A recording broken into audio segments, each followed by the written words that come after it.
Blast ahoy and g'day once again to ye mateys! I be your ineffably magnanimous and unstintingly bountiful DM, Josh the Pirate, and it brings me more joy than bathing in puppies to welcome you back to Jaspers Game Week Aussie edition for another adventure in my Humblewood world. I am a DM and storyteller. You can find me on twitch.tv/Corsairs Cove, and as something similar in all the socials. I am streaming to you today from the lands of the Whadjuk people of the Noongar Nation, and I would like to pay my respects to their elders past, present, and emerging. With me, I have my lavish, munificent, and possibly even charitable crew. So, let's talk about these lovely folks, shall we? I'm going to go around on the way I can see it in Zoom. So, first of all, Heath, you Antipodean D20, you. Who the absolute heck are you? G'day everyone, my name's Heath, I'm the Antipodean D20, live in South Australia on Ghana land. I like to represent Australian and New Zealand gameplay and game design and international gameplay and game design when it aligns with my ideals. It is absolutely fantastic to once again be part of Jaspers Game Day and the week that there is. I think it supports an absolutely fantastic cause, and our own local Black Dog Institute is very much part of that. Are we doing character intros as well, Josh? Oh, we'll do that in a minute. In a minute? I just want to know about you, you lovely being.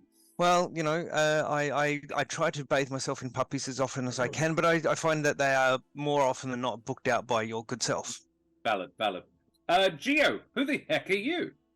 Hi, I'm Geo. A person who's not going to make a promise today because clearly I failed to live up to that yesterday. And so I'm Geo. I'm from the OzQuest crew. We stream pretty much every Wednesdays and Thursdays, soon to be on the Sundays, where we're going to have a campaign going up, and I'll be playing a character on that. I'm usually the face that everyone likes to shoot at, and that happens on the Thursdays. And yeah, you've probably seen me already. You probably laughed at me already, and you killed me yesterday twice. So now let's try it again. Alrighty, go for round 3. Wow. Red, Dragoncare, who the heck are you? I'm Dragoncare. You can call me Dragon, or Red. I'm a variety streamer. I'm based on Whadjuk, Noongar, Budja, as well as Josh over here in Perth, Western Australia. I do variety. I've been DMing over 20 years and playing a lot longer than that, age redacted. I've played every edition of Dungeons and Dragons. Hi, hello, how are you? I cut my teeth on Rifts and Palladium and Robotech, and have never looked back. So, yes, I play Pocket Dimension Pi every second Saturday on my channel, which is a D&D sci-fi cross fantasy. Our next game is tomorrow. But other than that, I pop up in and around all sorts of places, and I do anything from action RPGs to Sims. Blended. Jack, you old Hello. square peg. Who the heck Hello. are you? Hello, everybody. My name is Jack O'Brien. You can find me on all the socials and on Twitch as Jack Squarepeg, where I go over either video games that I feel like playing, or most of the time we are going through the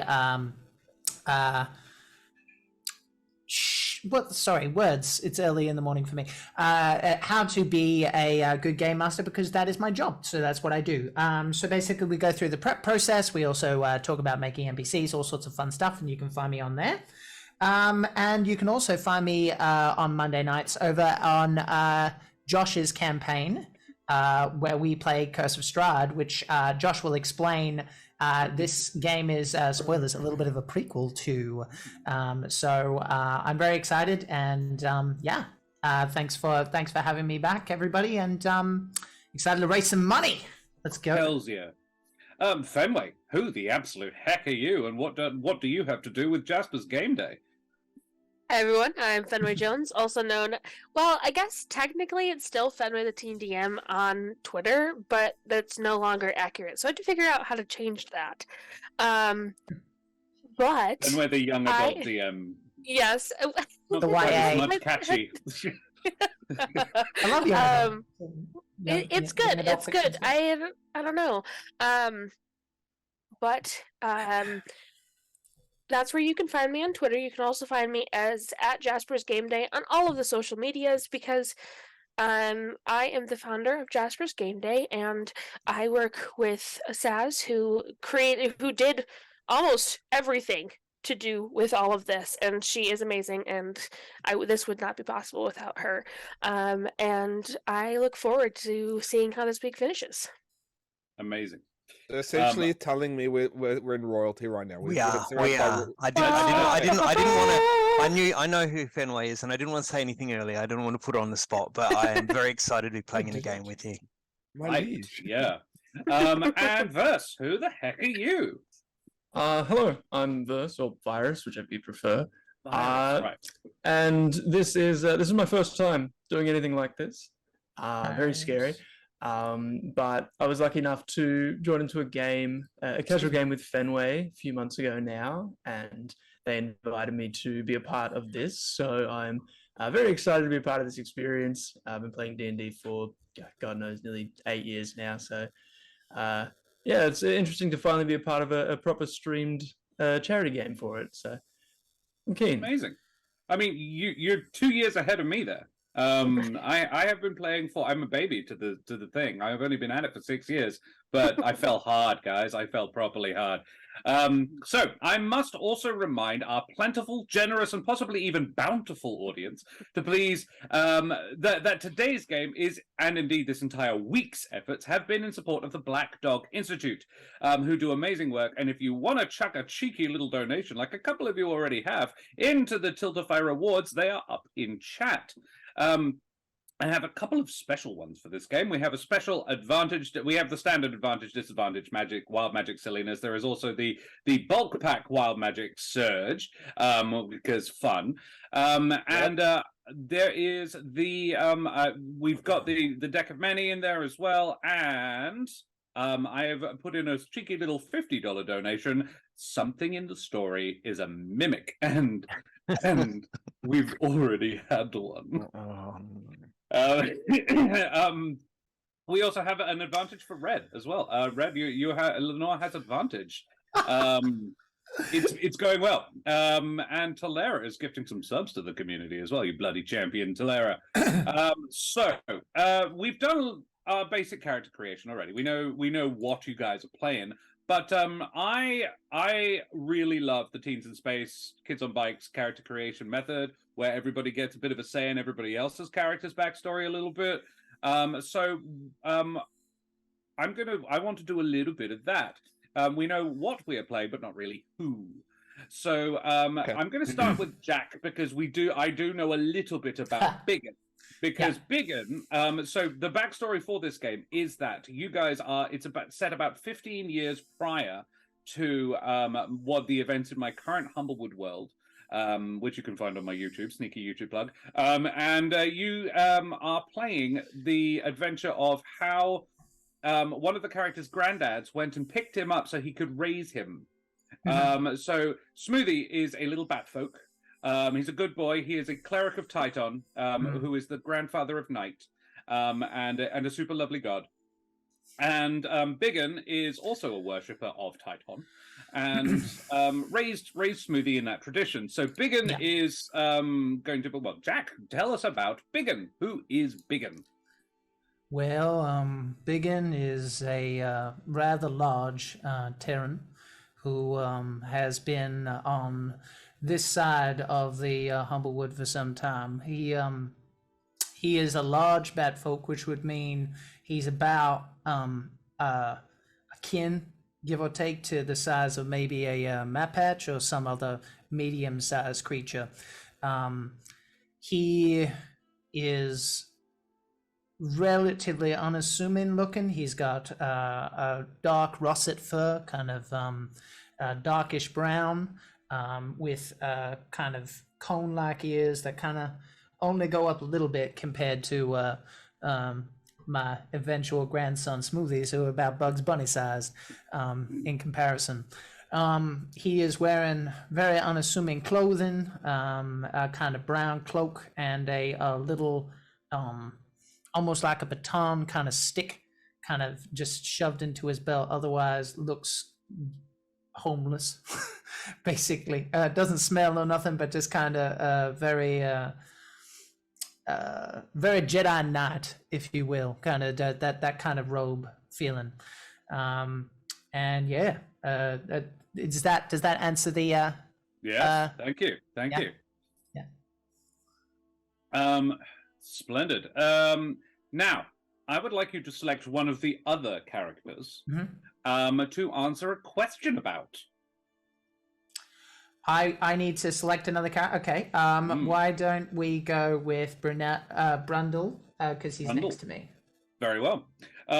So Brundle. First of all, who is Brundle? What is Brundle? Where is Brundle? I've got to get the. So he's a map hatch. Is that how you say it? Yep. So it. Nailed it.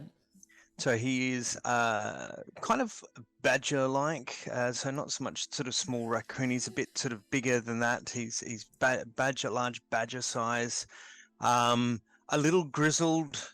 Are we revealing classes and backstories and all that sort of? Yeah, cool. So he's a paladin that in the last 12 months has kind of kept to himself a little bit, sort of a bit of me time, but will emerge every so often to go and help and do any tithing or anything like that required by the order. He's not exactly grumpy, but sort of just actually think Badger from the Wind in the Willows TV series from the 80s, if you remember watching that. So a little grizzled, but not grumpy. He dresses in. He has some chainmail on. He has some traveling clothes on. Sort of that earthy, ruddy, sort of browny color. And when he's not sort of relying on his warhammer, he's resting on a traveling staff. Splendid. And out of curiosity, is he a follower of a particular deity? Given that there are 10 in this setting that you probably don't know. That is a great question. I'm glad you asked me that question. The map hatch deity is Heath. They are a god of secrets and knowledge. Some considered a dark and mysterious god, but the map hatch are very fond of them. But you're not Trickster limited god. to your race. Probably not trickster so much. Probably you'd get annoyed if people were playing tricks on him. So let's put a pin in that, and I'll get back to you as soon as I can with an update. The sort of mother and father gods are Ardea and Titon. They're the sort of the big two, and Titon is a sort of a watchful grandfather-y type. Given what you've described, he could be a good match. Yes. So, Biggun, you'd like to answer a question about Brundle? Please roll me a d20. I'm rolling d20. Okay. I can do that. I have smushed together the good and the bad list from the Teens in Space book. 7. A 7. I love this. Cajun for a second. Perfect. What archaic custom do you and Brundle have a mutual love for? Archaic custom. Well, Brundle, under the circumstances, if we want to kind of jump to the idea of you worshipping Titon, which is like he is a god of the natural rhythm. So he's a god of death, but more the natural cycle of life. So if you're cool with that, if you want to lock that in, then we could just say that we kind of practice those customs at night, because he's also the god of pleasant dreams and sleep. He is known as the Night Father. Everything has a place, and everything has an order, and so shall it be. Yeah, very much. So we could probably give good dreams to the rest of the party, or like at least go through the actions of it. Love it. Glorious. Cool. Alrighty. Well, seeing as we've gone to Brundle, who would you like to answer a question about? Who would I like? Sorry, Brundle. Brundle. Yeah. Cool. Let's have a look here, and we'll go around. Vyrse. Let's have a question about Vanda, shall we? Alrighty. Who and what is Vanda? So Vanda is a hedge taking the appearance of a large sort of pangolin, very sort of spiky armored plating, dressed in rather sort of nice robes. He is a graviturgy wizard, having studied the universe and the ways of gravity and such. But yeah, he's an interesting character. He's a bit sort of aloof, and his mind is elsewhere.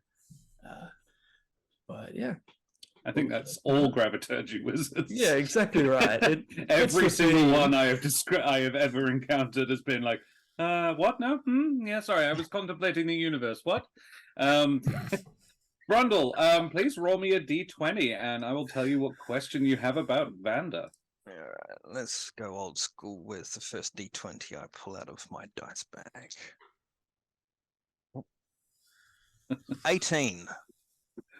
We have an advantage for Vyrse as well there. 18! How far would you go to protect this person? Oh. How far would Brundle go to protect Vander? Yeah. Right. Oh, we have- that's a good question. I think Brundle would certainly, given the absent-minded nature, we've just sort of that off with the off in deep in your thoughts. Sort of look, I think we could definitely have it that you could definitely have it that Brundle would definitely keep an eye out and keep. Make sure you're about to walk into a tree this way. Yes. Like this sort of, oh no, there's a That's hole a in sewer. there's an open sewer grate here. Let's have you hop out of the way then. And it could have like if there's a height difference, it could be like the father behind the child sort of thing. Like just kind of pick you up, move you out the way, and the kid's just on the Game Just Boy keeps or walking, the game. If you're my vintage in the mid 40s, sort of the kid's on the Game Boy, you pick the kid up and move him out the way, and they oblivious to what's just happened, sort of thing. So Brundle would definitely through small and large make sure that Vander was safe. Do you think Vander and Brundle have known each other a while? Is that the sort of relationship? I'd say yes. Again, if I'm drawing from my inspiration of Badger from Wind in the Willows, I'd sort of say perhaps, and I can be corrected, Vander would be a little bit like Toad, where Badger wants to keep him out of trouble, but maybe Toad is, Vander is not as single-minded and directional as what Toad is, but that's no over here. Come on, out of the way. No, you want to use these leaves, not those leaves. Right. Amazing. Cool, thank you very much. it. Well, Vyrse, you have an advantage. Somebody in chat has bought you one. You lucky devil. And who would you like to answer a question about? Oh, let's go with Mr. Silverthorn. All righty. Yes.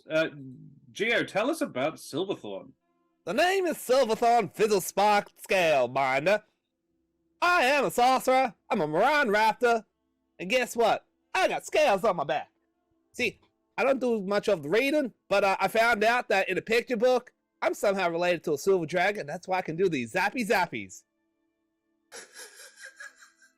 So, Vander, you would have studied for your magic. You'd have worked hard. Student debt. Yeah. This prick didn't. Look, it's Born a with flying it. cloud. Love it. What a Excellent. joy. All right, roll a d20. Let's find out. I love being born out of the rat vagina. It's great. I got a 10. Oh my A 10. Oh, I love this one. Amazing. Good. There's a lot to keep in my head at the moment. All right. Why do you owe this crew member, this person, a debt you cannot repay? Oh my. Hell yes. I feel like it was a similar situation to Brundle, where Silverthorn, through some means of their own magic, was able to save Vander's life, or at least assist him in some sort of way, or possibly help him in his studies. And even so, it is not exactly a thing that Vander can necessarily repay, especially for a studies situation where Mr. Fizzlespark, as he is known by, doesn't need to study, and he just knows his magic. So as much as Vander may attempt to teach him anything, he is off in his own world, able to cast magic without any need for study or sort of arcane knowledge. He just does it. Gio, Zappy, do you have pants zappy. on? The chat is answering. Oh. Okay, so the Not way for long. Fizzlespark looks like, so he's as a raptor, so I think it's like a hawk-like bird folk. He is silver feathered with tips of white along the feathers. Answer the question. He's wearing a long purple robe, and there are briefs underneath those robes. Okay, so there is something covering the silver jewels. Not Donald So Duck. there's briefly Yeah. pants. Yeah. Briefly pants. Yeah. Great. That was glorious. Splendid. I heard briefs and pants then, but I Yeah. like. Yeah. Alrighty. Gio, who would you like to answer a question about? Lenore. Hell yeah. Alrighty. Lenore, Oh no. who the heck are you? Well, I'm Lenore. I am a Corvum, so I'm a race of ravens. And I'm a rogue. But I'm a phantom rogue, and you're not quite sure what's in the shadows when I do things. Ooh. Not hugely a fan of being up in the trees despite being a bird. I like being on the ground, and I'm really good at finding the other way around. Not particularly strong, definitely quick-witted.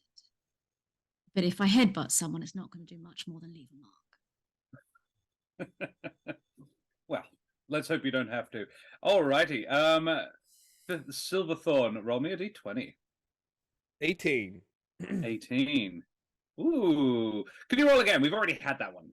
Okay. Ah, Do fine. it better. 10. Had that one as well. Yay! 16. 16. Stop Okay. trying to All right. copy. What food do you and Lenore both love way more than you should? Cotton candy. Yay! Yes. Yes. Cotton Lenore, candy. because it's like, I don't want people to know that I like something so light and fluffy. we use codes, so we don't call it cotton candy, we call it fairy Ah. floss. Right. Fairy Speaking floss. of which, yeah, Lenore, how do you, let's Dahlia. Tell us about Dahlia. Speaking of Absolutely. fairies, Fairies, yes. So Dahlia's a little bit of the odd one out here. She is a fairy, druid, and rogue at the same time. And she's probably like about a foot tall, so very small. And her wings are bright pink, and so is her hair, so it very much so matches said fairy floss. But everything she wears is very dark and like forest green or black, and her vibes do not match like at all there. But I love she also is not from this plane of existence. So she's also, while being very knowledgeable in a lot of things, she knows very, very little about what is happening anywhere on this material plane. So, Love it. yeah, she got stuck here. She doesn't really know how she got stuck here. She just did. Yeah, one morning you woke up at the base of an enormous tree. You just lying in the roots of a tree that is over 1 kilometer high. And you later found out that this place is called the Alderheart, which is the capital city of the Humblewood. And you don't know how you got there. But it does give off some serious magic, some serious life vibes, Dahlia. Now, because this is a setting where humans don't exist, and therefore people who look like humans don't really do a thing either. What animal folk do you look like, but a tiny version with pixie wings? I definitely look like a tiny raccoon, but with wings. And or pink. Yes. I'm just Yes. picturing a red panda now, but pink. But in full goth. Yeah. Are you pink furred as well as wings, or just wings? Of Oh pink? yeah. No, pink furred, and pink I knew wings. you in my 20s. Lenore, it's a walking cotton candy. So Lenore, Please what- don't eat her. No licking.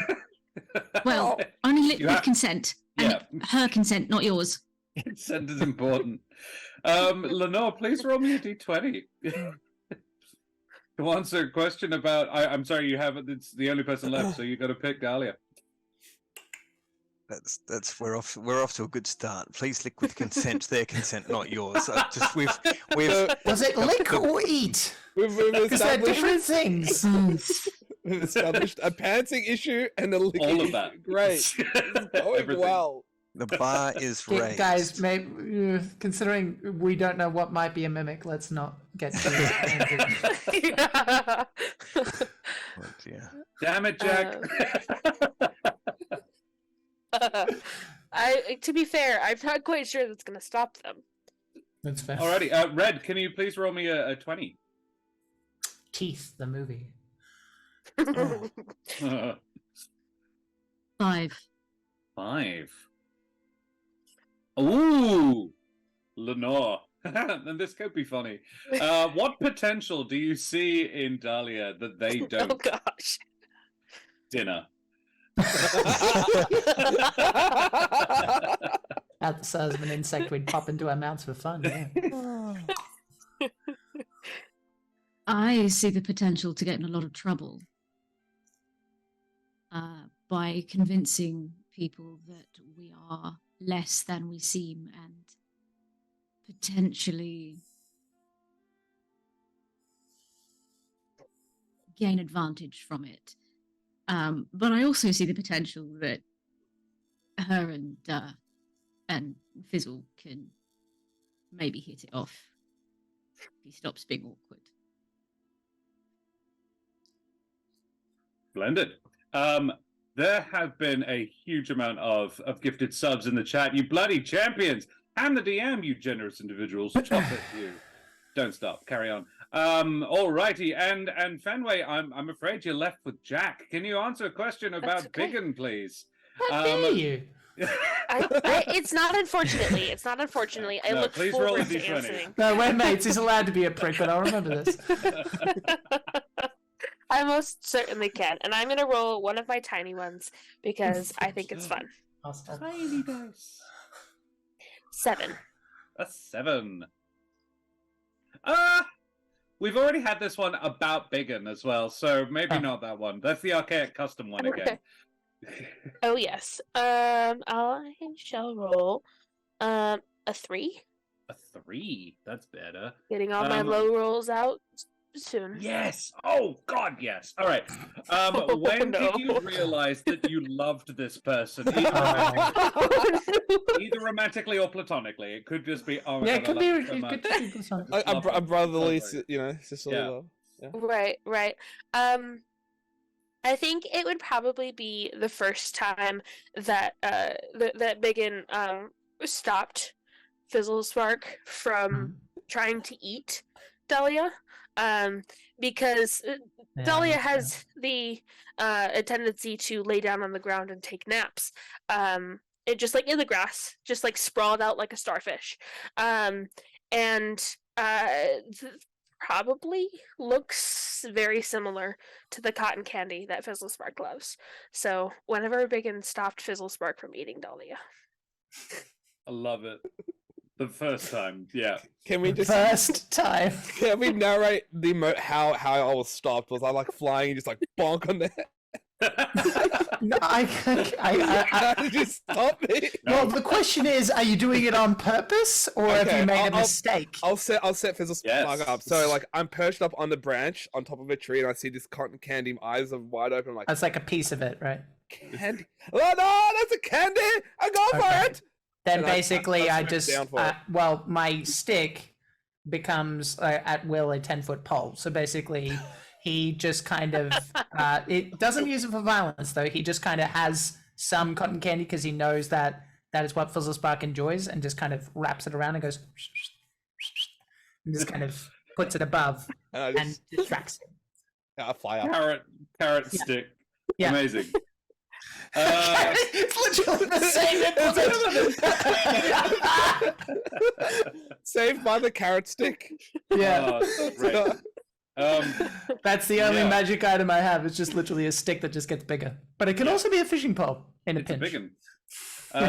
It is a big. Yeah. So, mateys, may your wild magic surges be gentle and all the sheep in your path not turn into anything horrifying as we head, tremulously at first and then with mounting heat and passion, into the Humblewood. The Everden is a broad and varied world filled with secrets, danger, and spots of elemental chaos. However, dotted about are little pockets of tranquility, and one such, at least to the outside observer, is the Humblewood, where the people, the bird folk and humble folk alike, live in peace and mutual reliance, just about. Alderheart, the great kilometre-high tree and capital city, stands sentinel in the centre, and its birdfolk council rule with justice and a reasonably even hand. It gets worse in 15 years, but right now it's fine. Our story begins, uncommonly, in a chapel. A ramshackle agglomeration of driftwood and part of an old cart built with more love than skill by an old priest in a swampy town of Winnowing Reach.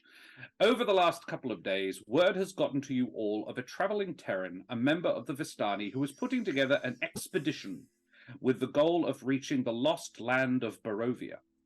Some have come for adventures, others profit, others out of simple curiosity. But all have heard the tale by word of mouth and have come to the temple on the appointed day. Biggun, you are already there. What are you doing? This chapel, are you inferring that I made it or some other fella? Somebody else. Somebody else. I feel like you'd have done a better job. I mean, he's not going to say so, but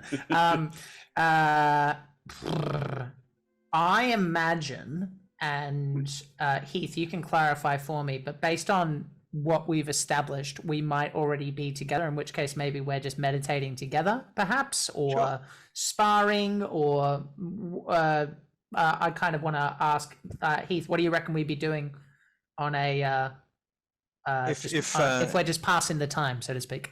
Well, sparring possibly, meditating quite possibly. Brundle also happens to have in his pack some gaming dice, so perhaps we're yeah, I like that. I like perhaps that. we're just sort of not anything for any bets or anything, just sort of absentmindedly rolling the dice to see who fortune favors.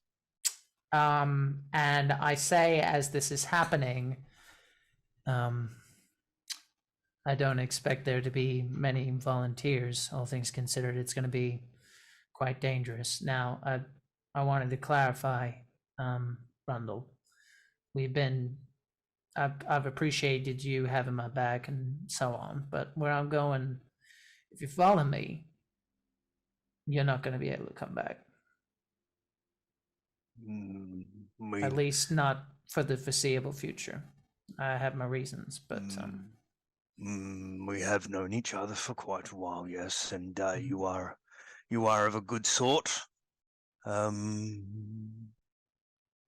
and not returning sounds harrowing.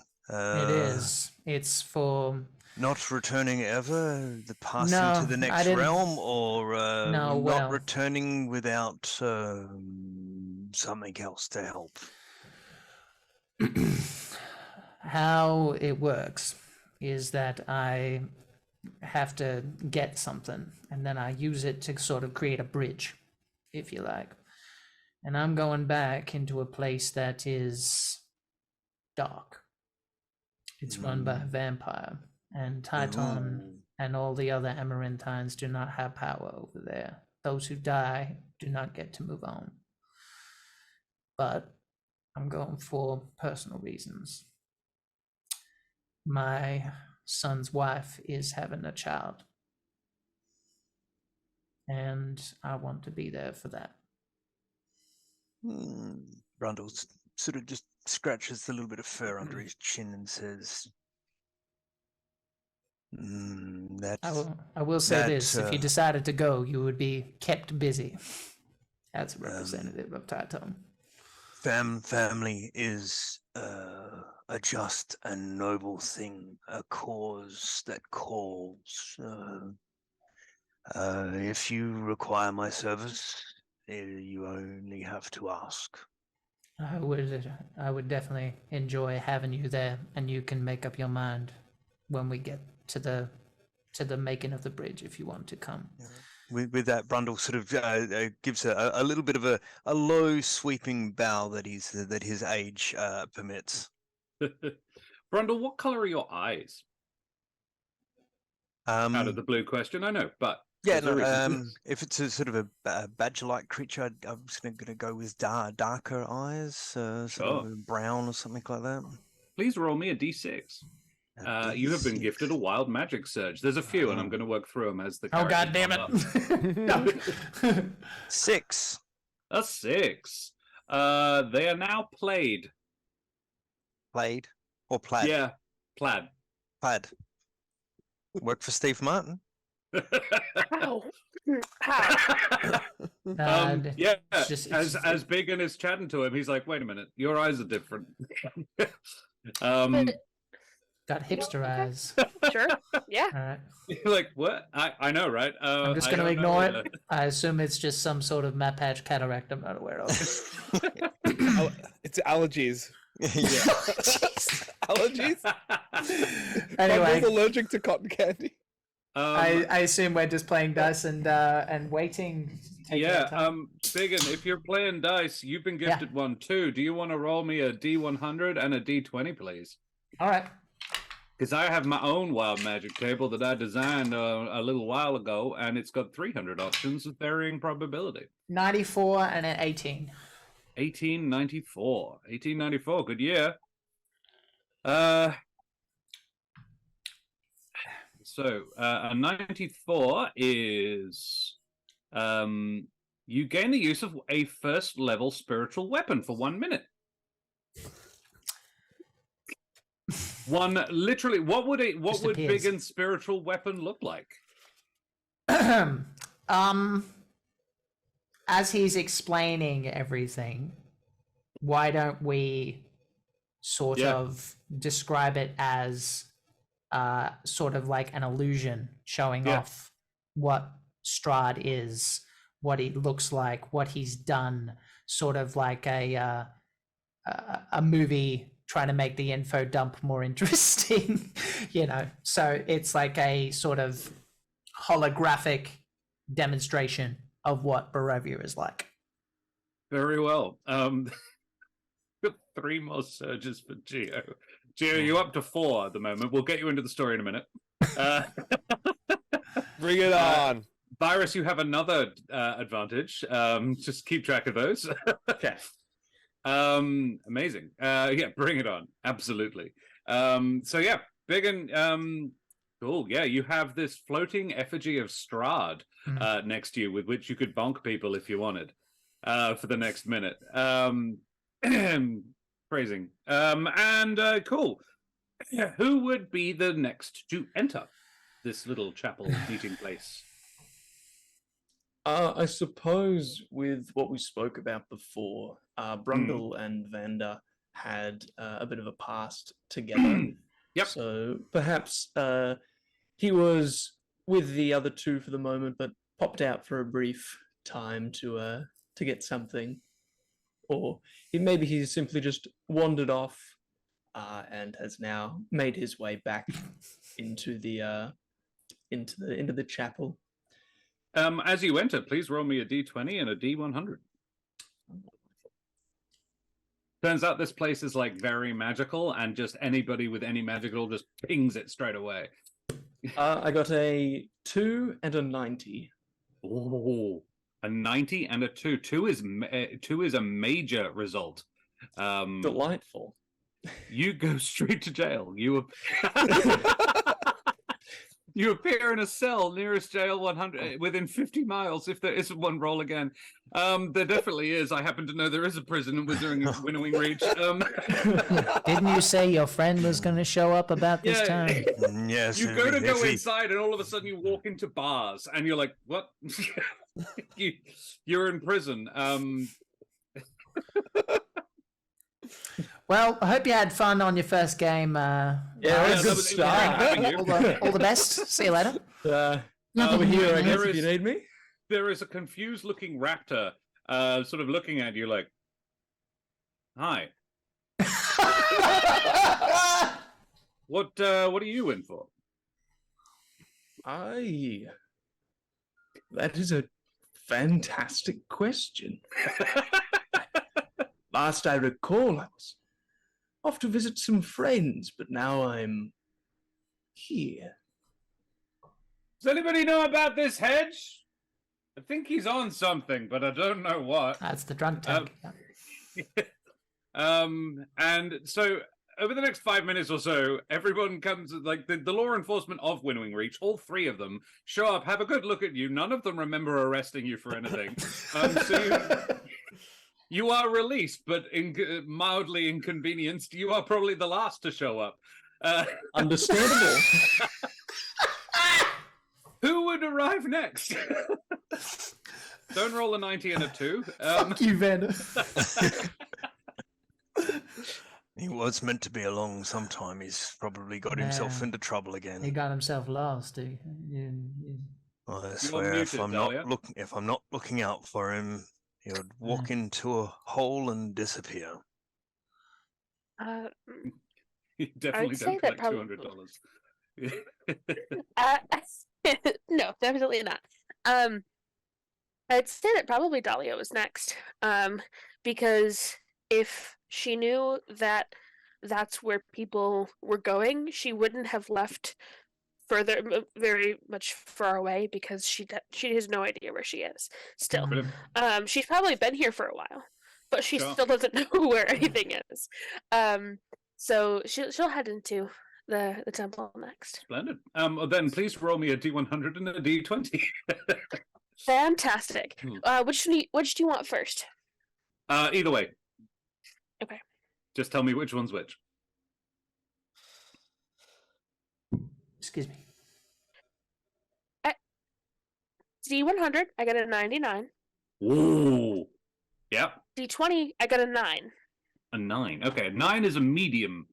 Your Wait, skin 3 becomes nines. sallow and sickly, and your constitution What? is decreased by 2 for 1 day.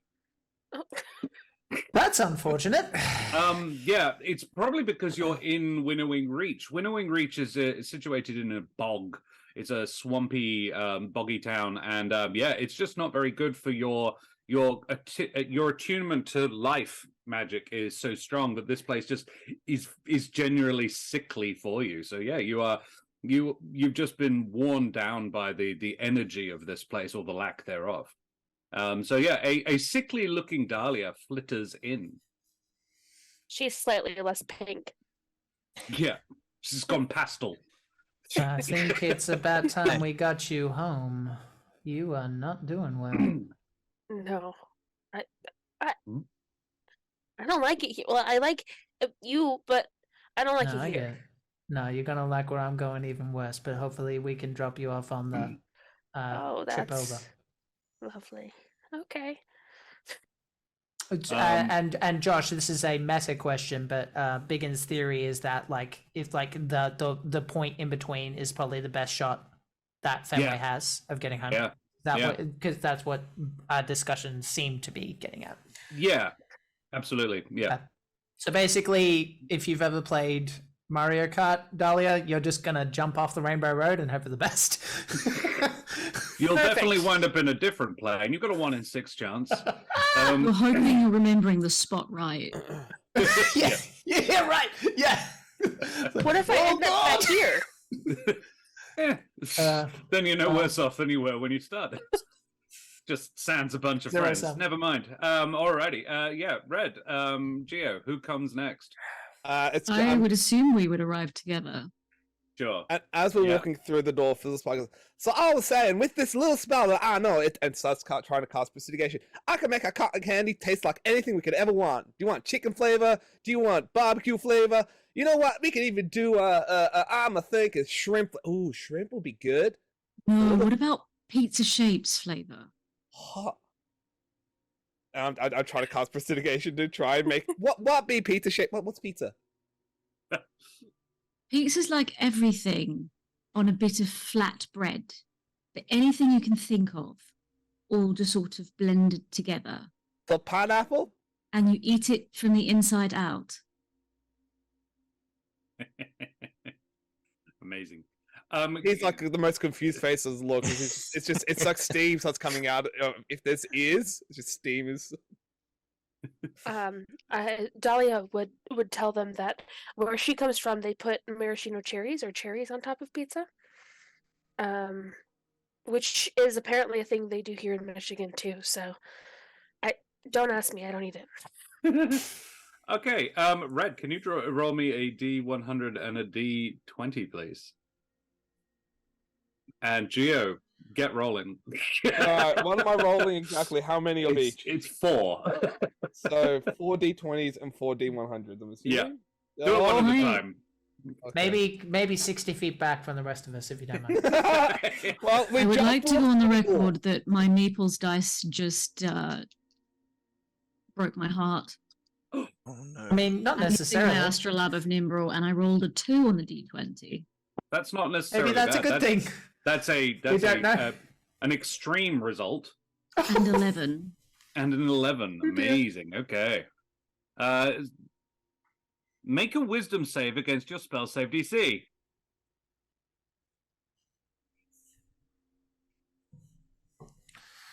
Guys, it's happening. No, it's fine. It's a 7. It's not a 1.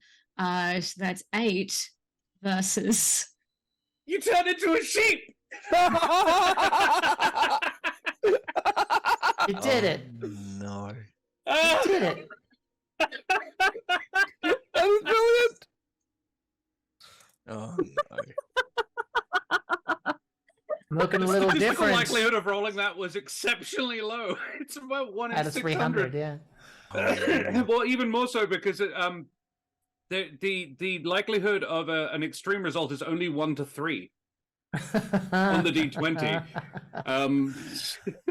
So my Looking a little Meeples different dice there, did Lenore. not betray me. Not at They all. are looking after Saz and John. Yeah. Yeah, they've got other priorities. Revenge See of how the it sheep. is. Magic. Okay. So black feathered sheep. Prestidigitation and make it a pink feather, Feathered pink feather sheep. Yeah. X-Men sheep. I am not wearing pink. You guys have a lot to do to get me to wear pink, and that's not happening till PAX if you do it. This is, however, a world where animals talk, so the sheep is still capable of speech. Meh. This was a bad plan. I like the bad boy, but no more freebies. No more freebie. Oh. Alrighty, Geo, how'd you do? Let's see if we I've got it here. First one, I rolled a 9 for the D20 and 93 for the D100. All right, a 9 is a moderate, 93. You grow 4 spider legs.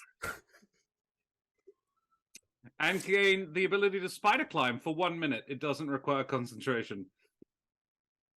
I climb on top of the sheep. Yep. You both come in and just sprout extra limbs. Huh. what did you guys put on that pizza? What kind of mushrooms were they? Everything. The good kind. Ras. So you're talking about pizza. Does this include spider legs too? Because I got a bunch of them now. Biggun, you're starting to feel like this place. It's not tight on its cran, man. Ah, cheeky, All right. but go again, Gio? vaguely amusing. All right. Next one was 17 on the D20 and 24 on the Fucking D100. hell, this. 24 is... Next one. Oh, no. Okay. You feel a powerful urge to relieve yourself. Until you do, your strength and intelligence are reduced by 1. If you don't relieve yourself within the next 2 minutes, the above effects are removed, but your charisma is reduced by 4 for 1 hour, or until you change your trousers. So this motherfucker has spider legs, like proper to pee. body horror, Yeah. fucking, and now he's shitting himself. Yeah. What's next? Is he Until gonna go he next changes to the fucking trousers. head? Does that just include taking off his trousers? Hang on, is Geo taking off his pants again? Oh dear. If I he mean, not doesn't- necessarily. if he What has color are they? So you have prestidigitation. If they're brown, you're fine. Let's go for round 3, Gio. I'm gonna sit on the thing because technically speaking, I'm currently mounted on the sheep too. Just FYI. Yes, shit on the sheep. No. Shit on the sheep. Okay. Next one No was dags, please. 7 Yeah. on a D20 and 95 on a D100. Oh, 7 is a moderate 95. You're Some other body horror thing, please. I'm gonna take a shit. Hang on, Josh just broke. This is bad. We've is broken bad. Josh. I am going to read this Oh, no. directly from the sheet. Verbatim. Yeah. Sheep. The sheep. All your clothing and equipment teleport to the nearest open space within 15 feet. I asked if this is not in the game. Fuck. Oh dear, oh dear. So now he's naked The Growing spider hands have spider come down to- legs. Ooh. and removing his breeches that then disappear. Oh. Okay. Am I So- following? Yep. All right. Clothes I'm off. disappear in sheer Most embarrassment, Definitely. and then I actually just leave the largest dung at that moment from sheer embarrassment. Just starts swirling. At this point, Lenore just looks around and goes, no, and leaves. Unfortunately, And of he's course- attached to you. Like, I'm yeah, attached to he's on my back, so we're I both need my leaving. clothes. But I'm Ta-da! just trying, like, maybe it's the room we're in. The clothes are on the So altar. if I leave, what happens? I quickly leap off and just scutter straight to my clothes and grab it, diving behind the altar, trying to. Has 1 minute passed? Because I'm sure that would have taken a minute to take a crap. All right, cool. And I'm putting my clothes back on. Brundle looks at Biggun and goes, "This is why I don't leave the house that often these days." Yeah. I'm regretting making Yeah. search public. So, did you say something happens after taking the dump, or? Well, yeah. So the clothes appeared on the altar. Yep. Vanda, you walk up to the front door just as Lenore is a sheep and walking away from the door to this chapel. And Silverthorn, as you jump over the altar, 2 eyes blink up from the top of the altar at you, where your clothing is sitting. They just sort of blink lazily up at you, and then a large smile sort of splits across the top of the altar. So let me get this straight. Wait. Did someone? No. Oh, wait. Which article of clothing? Because this matters drastically. Do it. No. The altar itself, not The your altar clothes. itself. Oh my god! I thought you were talking about my briefs or my robes. Your briefs you are know? not a mimic. That would have been bad. I don't realize this. I just grab my clothes or reach out for my clothes because I'm like, the silver jewels, just out and about for everyone to see. There is a lot of sheep jokes in chat. I'm sure you're aware, Red. You are a gem. Dear. Yeah. So, Silverthorn, can you please make me a dex save as you're going to grab and redon your clothing? Oh, thank God! I got a natural 20. Oh, thank God. Okay. Yeah, you managed to. The altar makes to take a bite at you as you try and grab your clothing, and you manage to grab it and sort of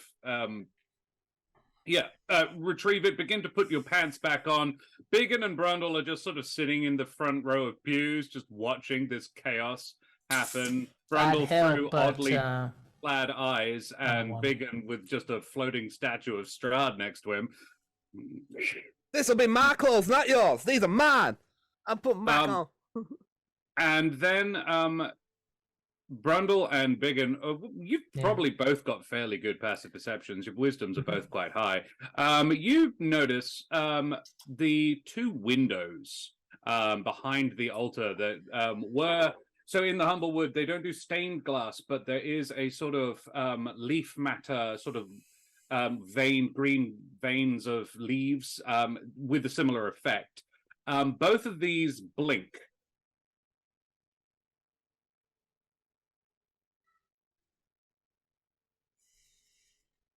Okay. Yeah, Are they they following? seem to track your the veins seem to track your fingertip. Okay.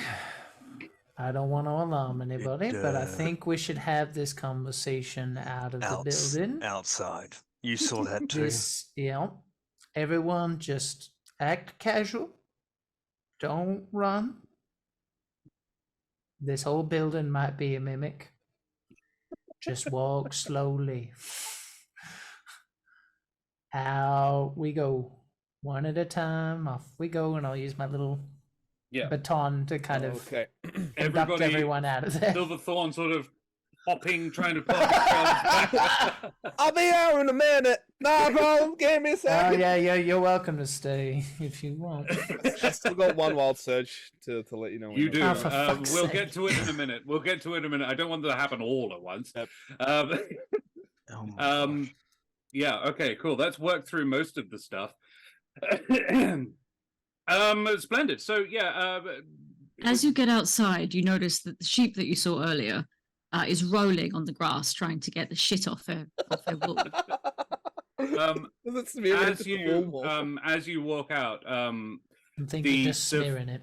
the feathers are starting to molt off Lenore. And I'm not she's touching the beginning sheep. she's beginning to return back to her old shape, but it's going to take a little minute. Or Is this like in Willow, where she's like in between transformations?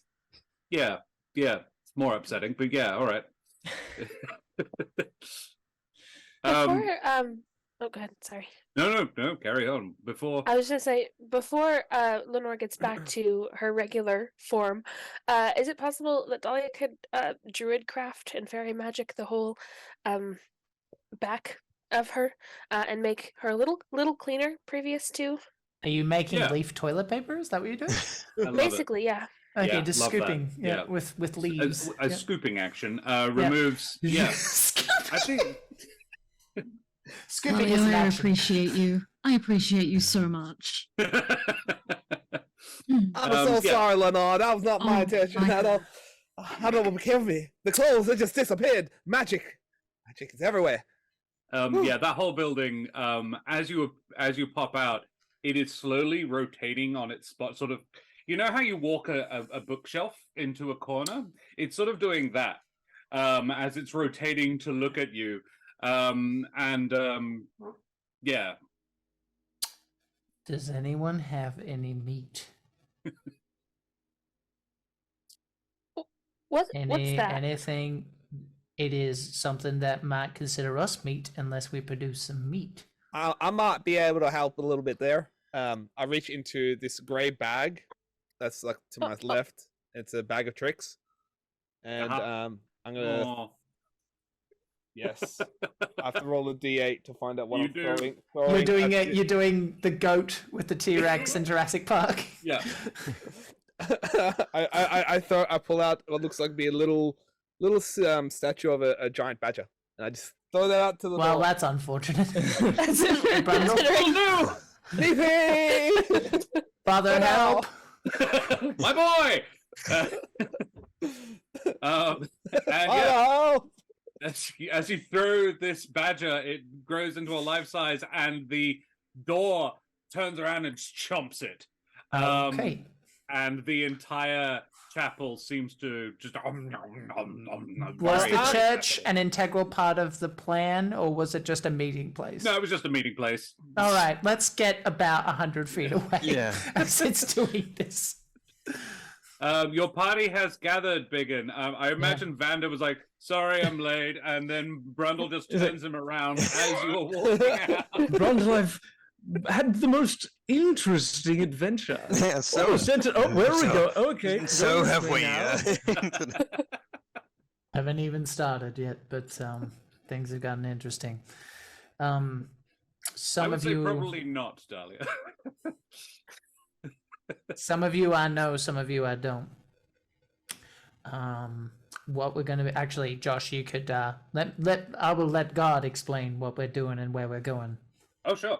Alrighty. Well, yeah, the adventure is essentially you are going looking for a totem or a bunch of them. So, Biggun, you know that the Vistani leave sort of storehouses, places like roadhouses, things, just caches of stuff that they may need in the future.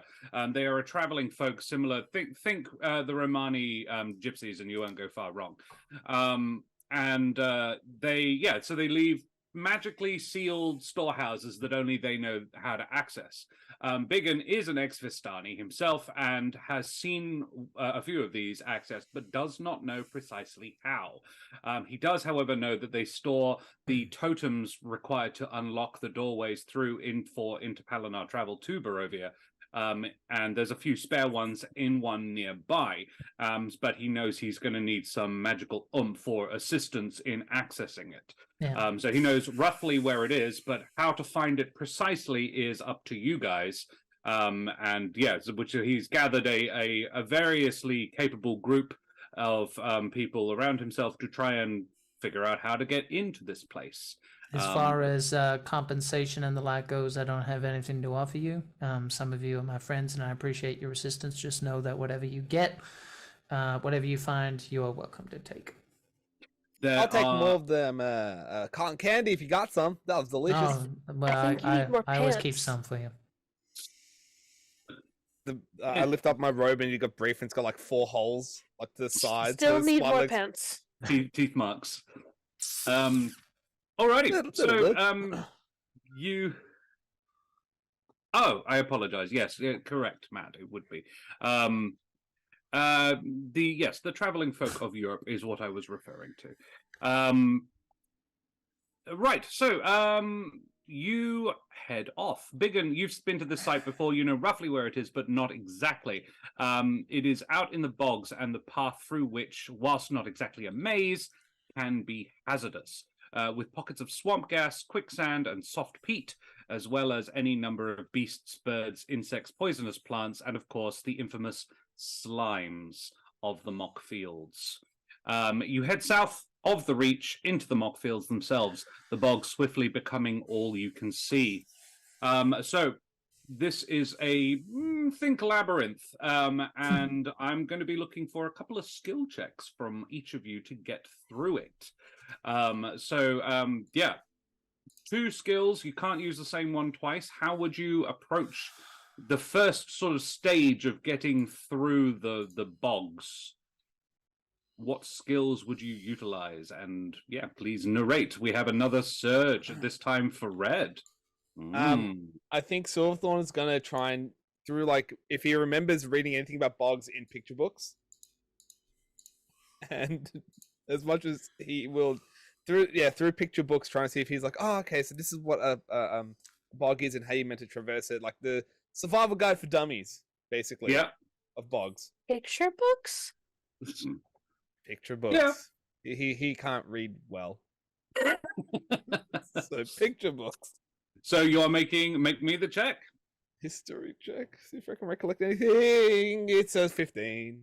15 is the number you needed. I do that when, if you happen to meet the DC precisely, I will tell you.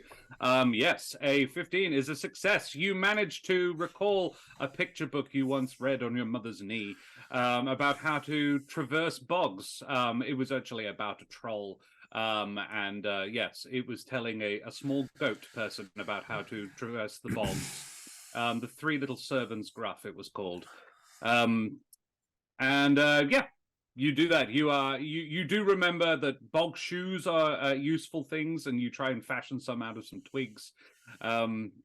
What So else do people here you go, do? guys. You're gonna need one of these in order to walk through the little things. So a little lamb did it for me once. It was in a book, and it was a great lamb. Or was it a sheep? It was one of those things. You know what? It was one of you, Lenore, and you were that little thing that I may or may not have done that little. Lenore is about half not sheep now. So it was your previous half. Which half? The Just a bottom. little stubby legs. I feel like I'm lamb from the waist down. Yeah. And I'm Sorry, crow I from the had waist had up. left half, right half for a second there. Bifurcated. Two-Face. Maybe like one wing, Yeah. and the other one is It's like still a lamb leg. Yeah. yeah, and then opposite side is Yeah. my normal leg. Patchwork. Oh God. Great. But yeah, so we Kill got me. Master, help!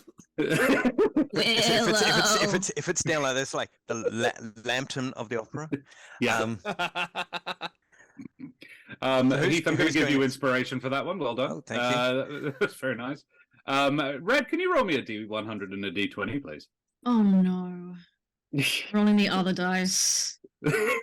What? You don't want to be a We- sheep again? No, I just want a different chance. Fair.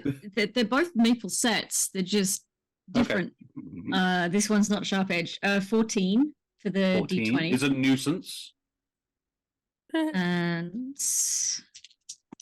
Chances of polymorph low on this one. 13. 13. Ah. That's actually more recall- terrifying. You recall a flattering memory. It says regain an expended sorcery point, but you don't have any. So I will say you gain the use of one cantrip of your choice once. Press the digitation for the shit.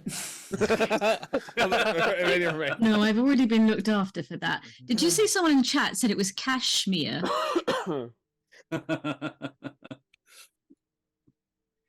And Geo, seeing as we're doing it, let's have the last one. It was a 2 on a D20 and 48 Uh-huh. on a D100. Oh, an extreme result. 48. They have Naked yet to sheep. be extreme. Okay, Aren't all sheep choose naked? one permanent or triggered effect which hasn't happened that you've received from this chart and remove it, even if it was beneficial. This doesn't apply. Roll again. If this doesn't apply, roll again. Roll again. Roll the D100 again. Roll the Roll both again. I mean, I'm happy with the extreme. The extreme sounds Okay. fun. All right, let's do that. Okay. Go for 52. You'd love 52. Well, would you look at that? It was 87. Oh.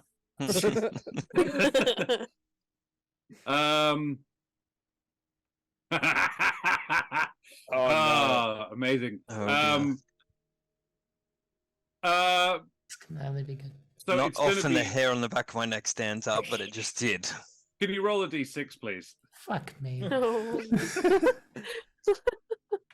You know what? Actually, I've got a better. We're all in the campaign for the thing, right? Yeah. Let us all bask. Let's be able to see. Let's all be. How do I do it? Is a question? I think it's Down bottom left.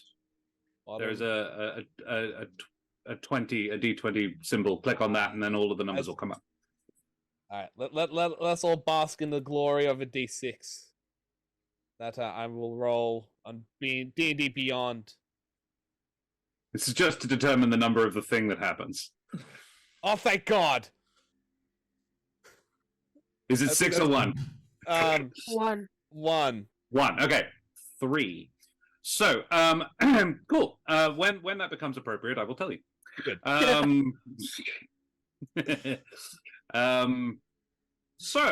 Yeah.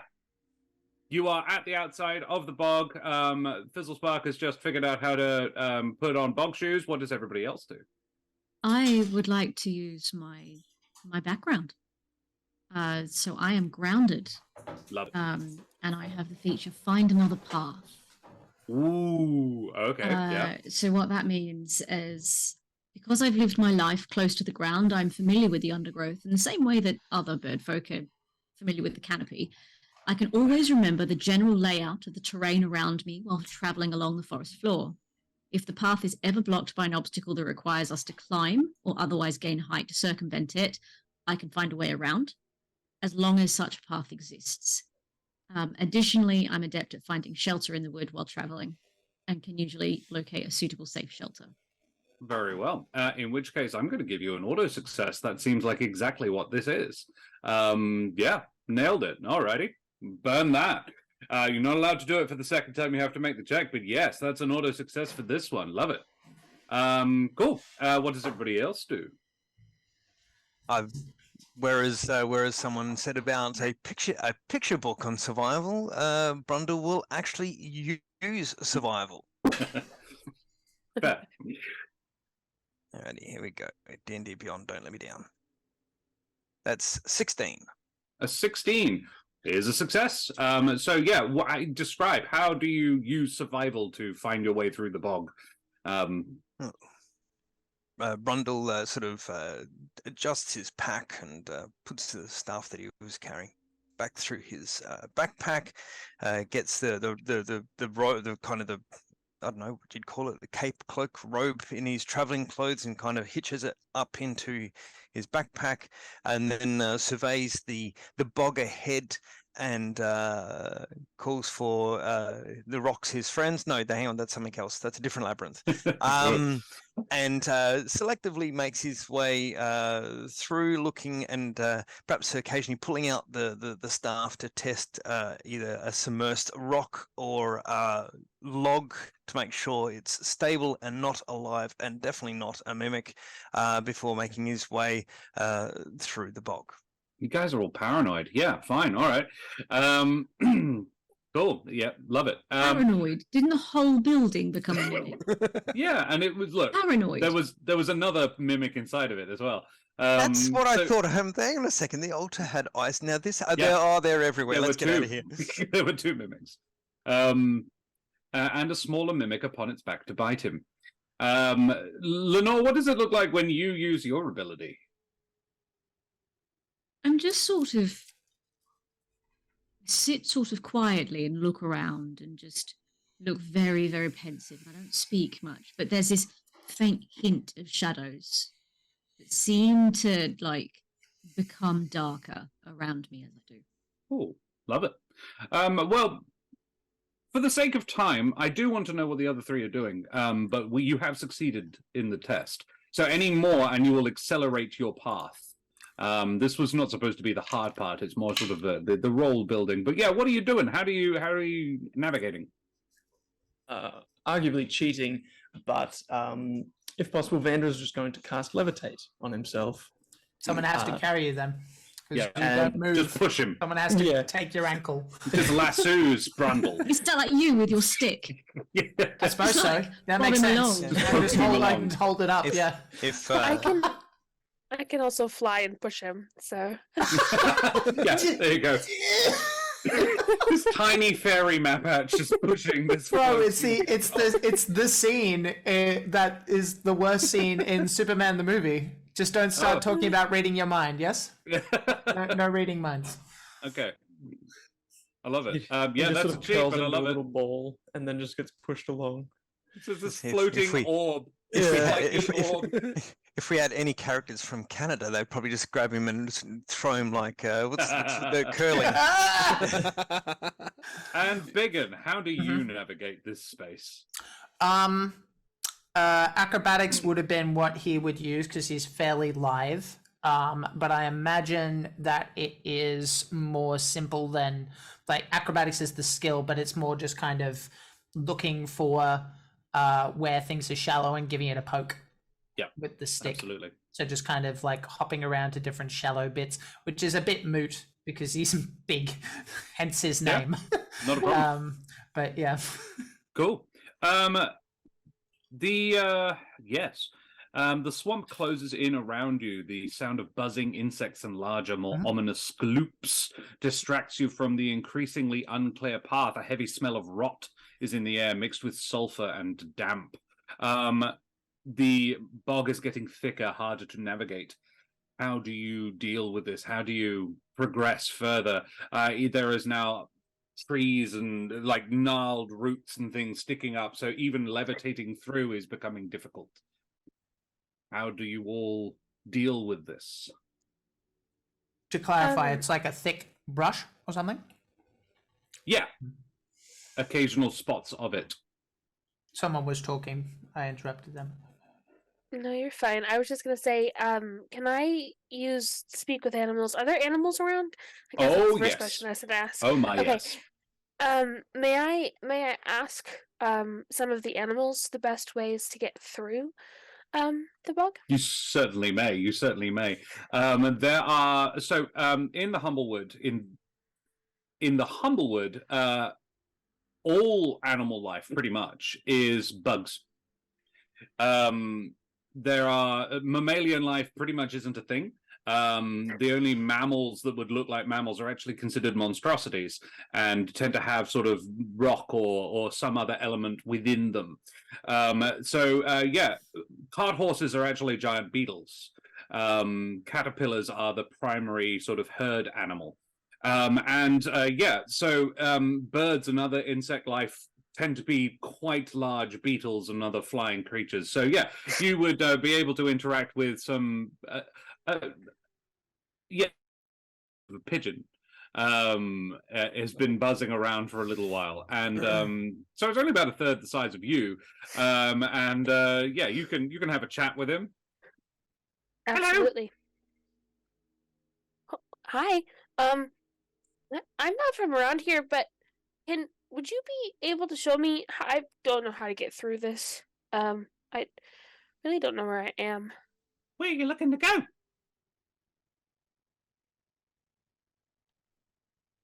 Through? There's loads of ways through. Got a destination in mind? Hold on. Where are we going, guys? Biggun, you know you're looking for a fairly large tree. I relay that. A really big tree. Oh, you want that way? And it gestures in a particular direction.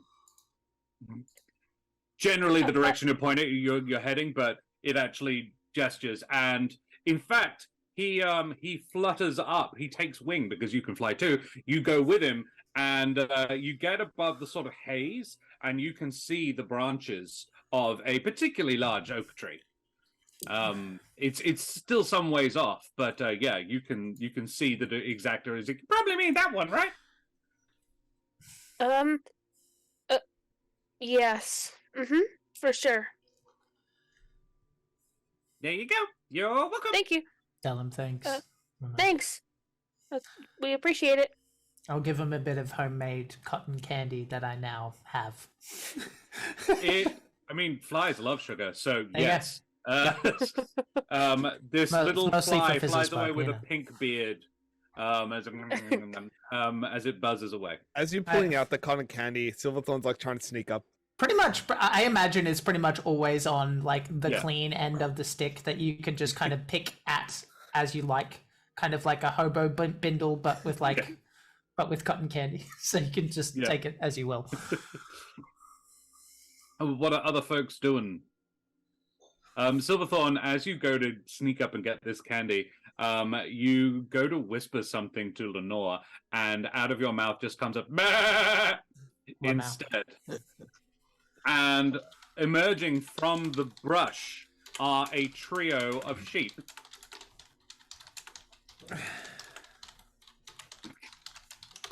Andy? Lenore, it's your family! That's not fair or funny. They look a little confused and lost, and I think it's fair to say none of you know what they are. Biggun does. Sheep. Yeah, but they aren't native to this place. We're definitely close to a weak point in the plains. They're from my end of the woods. So you're saying they're not part of Lenore's family?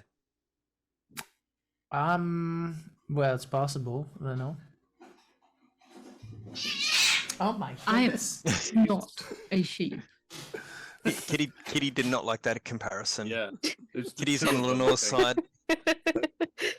Jack, do you need to go and break up a shit fight? That's what my partner just did. Glorious. Say How does break up a everybody sheep else fight. navigate this place? We have one success so far. I would like to try an animal handling to like get the sheep to then mount them as right because like from my only experience with an animal of that stature was when Lenore shapeshifted into one and I was able to climb on top of it. Sure. So I know I can actually climb on top of these and I'm big enough to ride one of these. I'm like, yeah, animal handling to hopefully tame one, for then it to be a mounted, Love it. a mount for Cool. myself. You do that. Animal handling, please. You It's can a tame. Yes. 10. Just a A straight 10. The sheep are not interested in being. They are a bit skittish of you. Yeah, they are confused as hell. They do not know how they came to be in the middle of a bog. Dahlia, one of can them you being still, Andy. can you still speak to them, Dahlia? I can. Yeah, it's a hour spell, I think. Hold on. Yeah, Try having Yeah. a chat. at least 10 minutes. I Yeah. imagine they're probably going to give you a lost tourist vibe. That's also my vibe, though. Well, then you're going to get along. I would like to go up to the sheep. Yes. And proceed to forget for a second that I can actually talk with them and not just like make animal noises at them. So she will go up there and just like start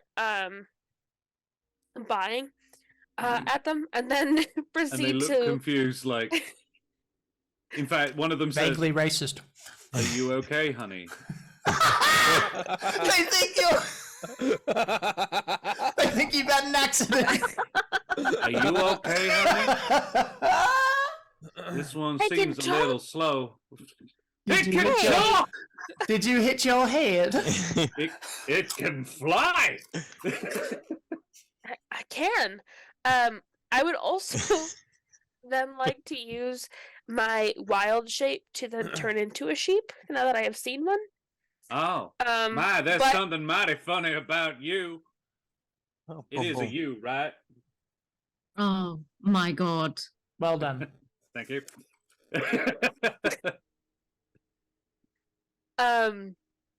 Is the but- sheep pink? Oh yeah, for sure. Okay, cool. Good. But it also like she doesn't realize that there's a difference between Lenore's sheep and real sheep, so she definitely copied Lenore's sheep. So it's got Amazing. feathers too.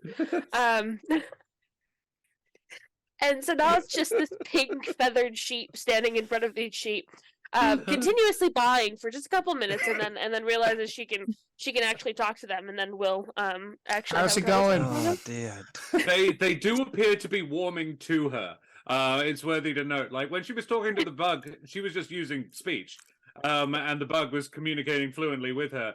Now she's like barring at them, and initially you guys are like, "What the hell is she doing?" But the sheep, like two of them, have sidled up next to her, like leaning in, like like giving her comfort, while the third is like, "Bah, bah, bah," and what Lenore understands, Dahlia understands is like, "No, come on, snap out of it. What are you trying to say? Use your words, honey."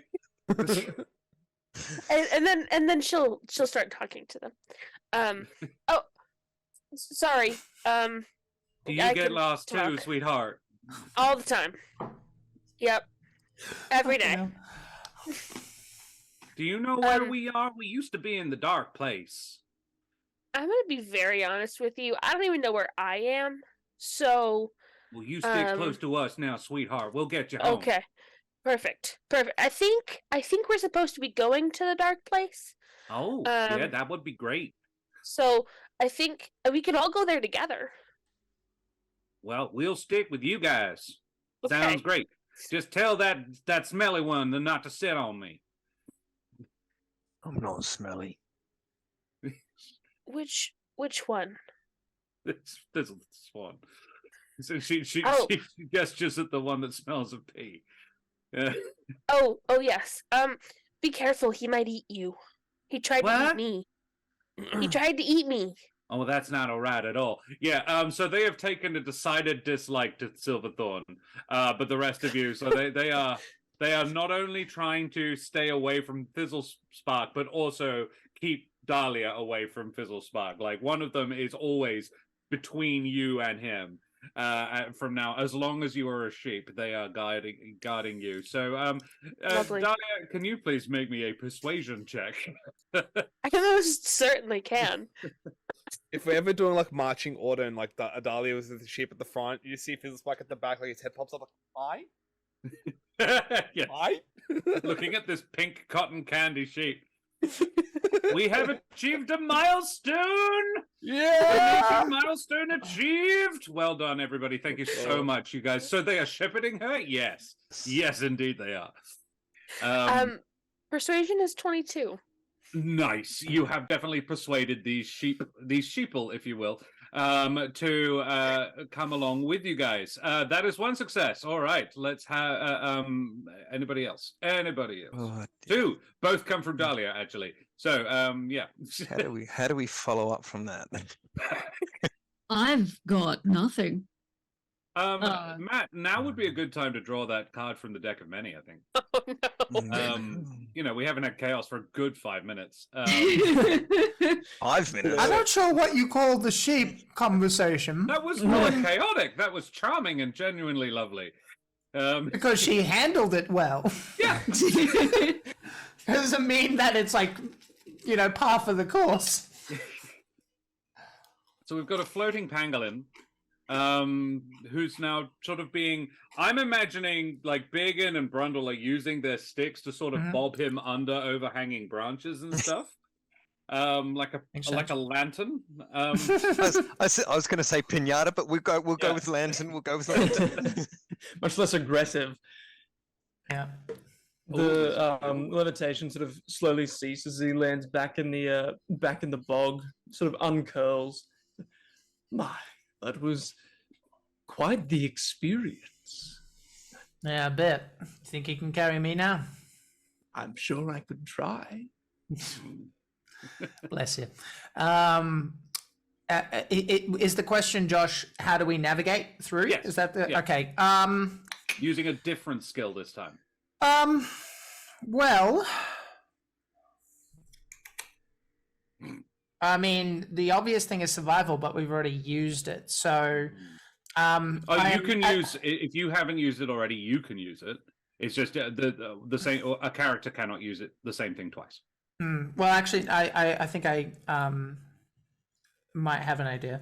I will. Well, I've used acrobatics, so I'll say to Lenore, Lenore, if you get up high. Because you said there were trees and things, you could probably glide down to us. Maybe you can get an idea of a landmark or something like that, or at least a easier way to get through. I'm not the greatest in the trees, but I'll try. Oh. Okay, you don't have to. I'll try. I mean, I'm better on the ground, and I feel like Dahlia probably did a really good job with her flying before, but I mean, I can try. Mm-hmm. And I'm going to use investigate. Love it. And Matt, what did we get? You have drawn the King of Spades. King of also Spades. Known as Ruin. Ooh, the King of Spades, Ruin. Alrighty. Ruin. Thank you, British voice. Amazing. Abdul say, what was that we were just hearing? Are you my conscience? All forms of wealth that you carry or own other than magic items are lost to you. Reportable property vanishes. Businesses, buildings, and land you own are lost in the way that alters reality the least. Any documentation that proves you should own anything is also lost. This card also disappears. You guys are all broke. Oh no, what's that like? As a monk. I love that most of you probably didn't have much more than the clothes on your back anyway, but any coins in your pockets are gone. Oh, okay. But I don't have The only any ones I back. could see being sort of having any real sort of possessions are maybe Lenore and Vanda. I don't think even Silverthorn is a particularly wealthy sort. Just enjoys his candy. Yeah. My possessions aren't here. No, they're not anywhere. Does Carry your own. It's everything. Oof. That's Oof. gonna make that very interesting the next time I reach into my bag. Does that include? So what does that include? It's just not magic items. literally Is everything that else. clothing then again? Clothing would, I don't think clothing. It's sort of wealth, not Right. portable property vanishes. I'm going to say clothes don't count, but everything else. Otherwise, we're going to Does that entirely mean our miss the party. tools? Tools. well? No, weapons. gear and tools I'll allow you to keep. Right. It's more. I think this one is more for sort of long form narrative. Right. This is sort of Nevermore would not like. I might ask you on break how that's going to affect my magic item. Magic items are not lost. No. My magic okay. item does a Very thing. well. Cool. Alrighty. Splendid. No, Alrighty. no, not So, splendid. an investigation check, please. How did you do?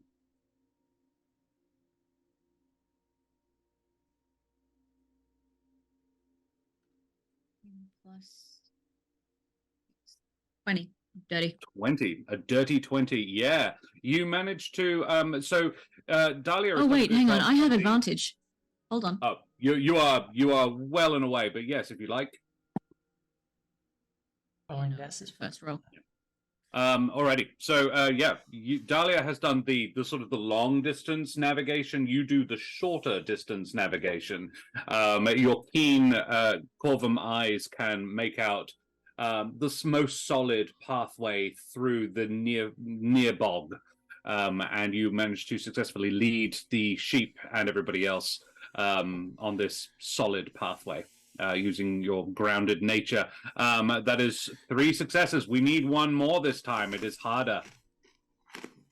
Vander was also going to make himself an investigation check to see if he could possibly deduce a safe path through which vines seem the sturdiest to travel on and other such relatable Sure. things. Love it. And that is a 21. A 21.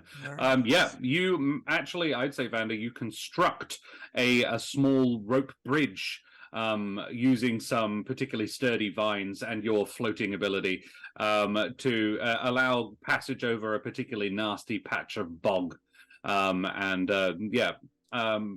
Yes, you have successfully navigated your way to the base of this tree.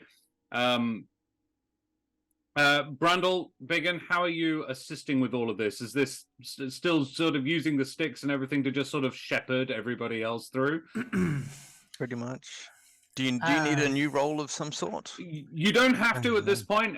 We have met the minimum requirement to get through. If you do, however, want to add anything to it, now's the time.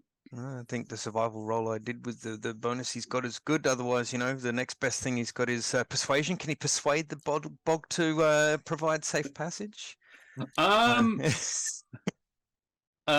Well, actually, Bog can turns you into a make mimic. I persuade the mimic. What? Yeah. Vanda, could you please roll me you've gotten a wild magic surge. Oh, delightful. So while you're building this bridge, something happens. A D20 and a D100, please. So my 20 was a natural 1. Excellent. And the D100 was 33. 33. I have a knack for major surges, Mm. apparently. Oh no. That was a good pun. With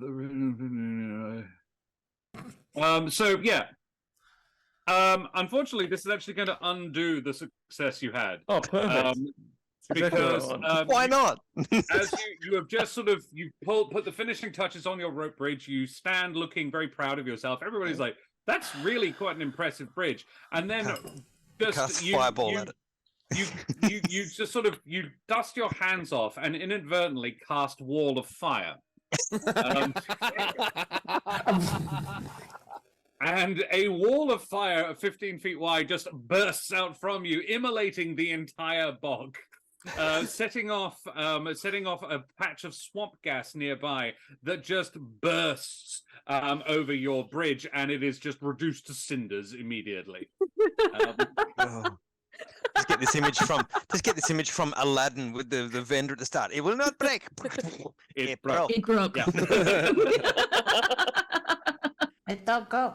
The emergency Dead Sea Tupperware. Still intact. Sorry. Yeah, not. it Please don't burns be. for about a minute, but afterwards you just stand there. You guys see Vander standing where he was, looking mildly sheepish. Yeah. It does appear we may need to find another way across. You know, this So, would be a great time for some s'mores. I feel like some s'mores. Brundle, Biggun, we still need one more success, unfortunately. It's a great idea, and it works so well. Sadly, it didn't, though. I did up until when it did. I suppose I'll just use survival. It's the only thing I can think to do. Yep, alrighty. Yeah. Not a great result though, unless this counts in an advantage. It says, guide my group through frozen wastelands, identify signs. No, sorry. Advantage only for things concerning animal tracks. So no. So I got a 5 plus 7. So That is 12, not a success, I'm afraid. You are just not very familiar with this sort of terrain. Yeah, Jack, can you make me a perception check? sure. Sight or hearing? It is sight. Okay. Natural However, 20 it's for not. that. It's not bright. Yeah. Okay. So you 24. go over to a large log with the intention, sort of, it's a dead tree, with the intention of pushing it down to cover the bridge that Vander had made, and it blinks at you. Oh,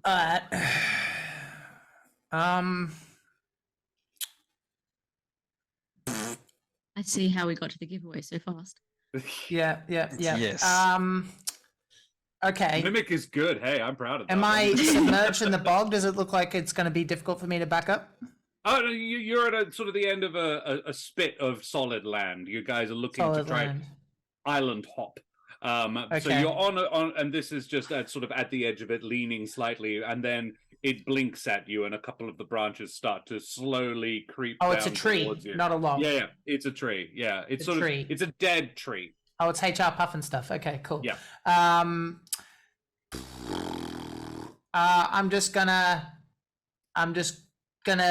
go, like, indicate with my hands, like, and just kind of go around, and just kind of Can I sideways get a sidle. dex save, please?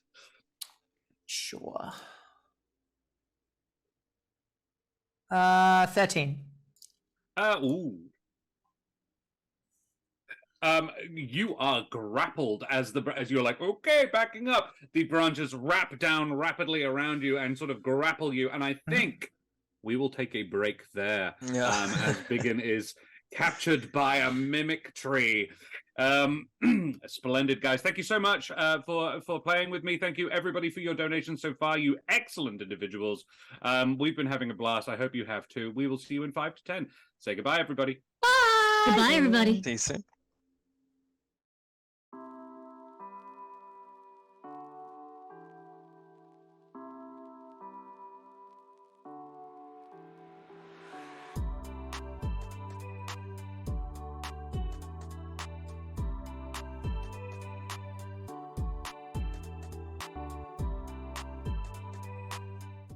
Vast ahoy and good day once again, mateys. We be back for some more Humblewood in this wonderful Jaspers Game Week in support of the Black Dog Institute. And I am joined with some amazing players today. We've already had some incredible donations. I'm extremely flattered and grateful to all of you who've been watching. Some really fun stuff has occurred. I'm loving it. The gang has a flock of sheep. And Biggun, we determined during the break, Lenore has the ability to spot danger in advance. So, Lenore, what does that look like? So basically, the sword on my hip just pulses with this slight sort of blue, tealy light, and it's just this quick flash, and then it's gone, and then a quick flash, and then it's gone, and there's a low hum. And you hear, danger, Will Robinson, danger. You have advantage. You have an inspiration. Jack, you get advantage on that. So it's another roll. Save. Yeah, that Dex one's save. that one's a 20. So Nice. what I will say in this case, total 20 total. He had this kind of guise of being not frail, just kind of like he was mostly supporting others, and then all of a sudden he kind of realizes that he can't just kind of walk away, and he kind of almost flips to kind of get out of it, and he's like, all right, let's keep it moving. There is an angry-looking tree mimic, kind of in your path, but you could avoid it. It doesn't seem to be able to move super fast.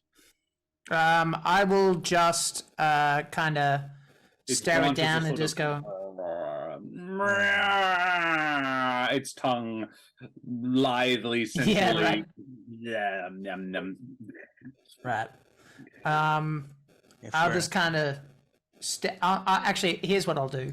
I'm going to back up enough that it gets tempted, and then just keep leading it. I'm gonna sheep dog it, Okay. so that we create a path out. Very well. I'm like, go where it went. Yeah, I'll catch up.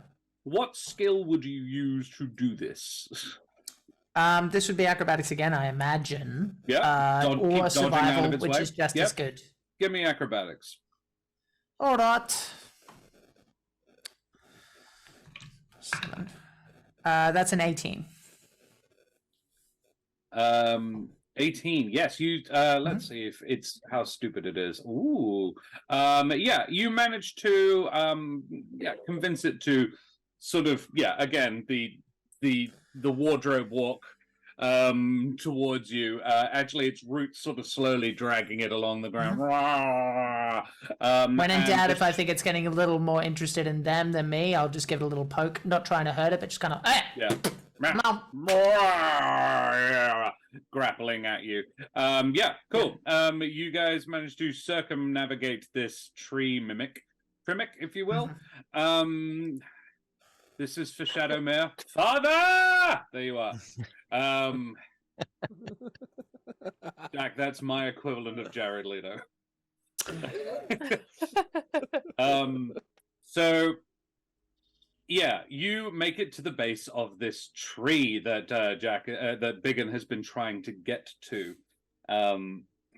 You managed to restore the quality of your success there, Jack. You were at the tree. How do you get in? That's a pretty useful sword you got there, Lenore. Thank you. It comes in handy. Is this the same tree that I came from? No, Oh, okay. the other one much bigger. This one is about 100 feet tall. It's a sizable but still natural-sized oak. Actually, that being said, it is a bit bigger than that. It is large enough that you could put a house inside the trunk. It is a very thickly trunked. It's sort of, I would say, not an oak, actually more of a boab. Think that sort of, I think that makes more sense in a boggy situation. I know they're normally desert trees, but it's swollen with the moisture it's absorbed. And so it's got this really thick trunk, but not a very particularly large canopy. It's about 50 feet tall. It's a huge boab tree. Almost sounds like a strangler fig. Biggun, you know what you're trying to get to is in here, but you don't know how to get in. Well, magic people, I know how to walk, I know how to talk, I know how to hit things, I suppose. Do you? What do you got? I'd rather not. But theoretically I do. I have an idea where to Hit me. start. Actually, don't hit me, but, tell me your idea. So I kind of want to use sleight of hand to run my hand along just the bark and Sure. use persuasion as well to just convince it to Okay. work with us. I figure it's a magic tree, it's probably sentient, so I'm going to just make it enjoy having us around and Okay. suggest that there's probably a chance for something more interesting to happen later, but maybe you should let us through. Sleight of hand and a persuasion check, then, please. Persuade the tree to open up. I'm trying my best to be an adult. So When has it sleight ever of, happened in one of these games? sleight of hand is 24, Very nice. Very nice. and persuasion is a dirty 20. A dirty 20. Oh, actually, Your I still have hands- advantage. Can I? You can burn the I wouldn't burn the advantage because it's not a sentient tree and persuading it won't work. So I'll tell you for free, it was a very good roll. Don't need any higher than that. But a 24 is very, very good. Your graceful Corvum fingertips, and Corvum have this ability to sort of spot. They have very keen-eyed people anyway. You run your hands over the bark of the tree, and after 30 seconds or so, you can feel lettering in the bark. It's very, it's extremely well camouflaged. But yeah, it's sort of like not braille, but you have that sort of your fingertips can read this, and it says, "If Vistani prove, if not yourself remove," and it is in an archway. And I acknowledge that I have seen a video of you responding to a rhyming riddle in character. Lenore is not terrace. Good. I was like, when I was writing that, I'm like, oh wait, yeah, dragon. Okay. I mean, I could bring out terrace for you, but I think I don't think there's any need for that. Let's take. Yeah. I'm going to point out the lettering and read it out to Biggun, given that he's leading the expedition. Biggun, this does Well. ring a bell. I'm giving support. You people are. There's a reason that you're here. Don't give yourself more credit. What was the wording again, please? If Vistani prove, if not yourself remove. Vistani, prove.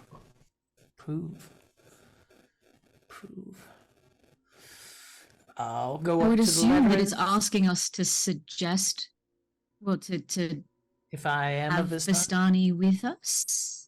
Yep, that's fair. Okay, well, let's hope that I don't have to cut myself, and I'll just put my hand on the trunk and see what happens. Make me I think it's be Arcana or Religion. Actually, Josh, this is a real throwback. But do you remember way back when, I think it was episode 1, when we established that Smoothie was looking out for the hobo signs that Vistani left? Yes. I think I want to put that in. So basically, for those at home and for everybody else, Vistani are traveling folk. So I deemed it so that if they were going to places, they would often need to crash at other people's places, and they would leave something similar to, in real life, hobo signs.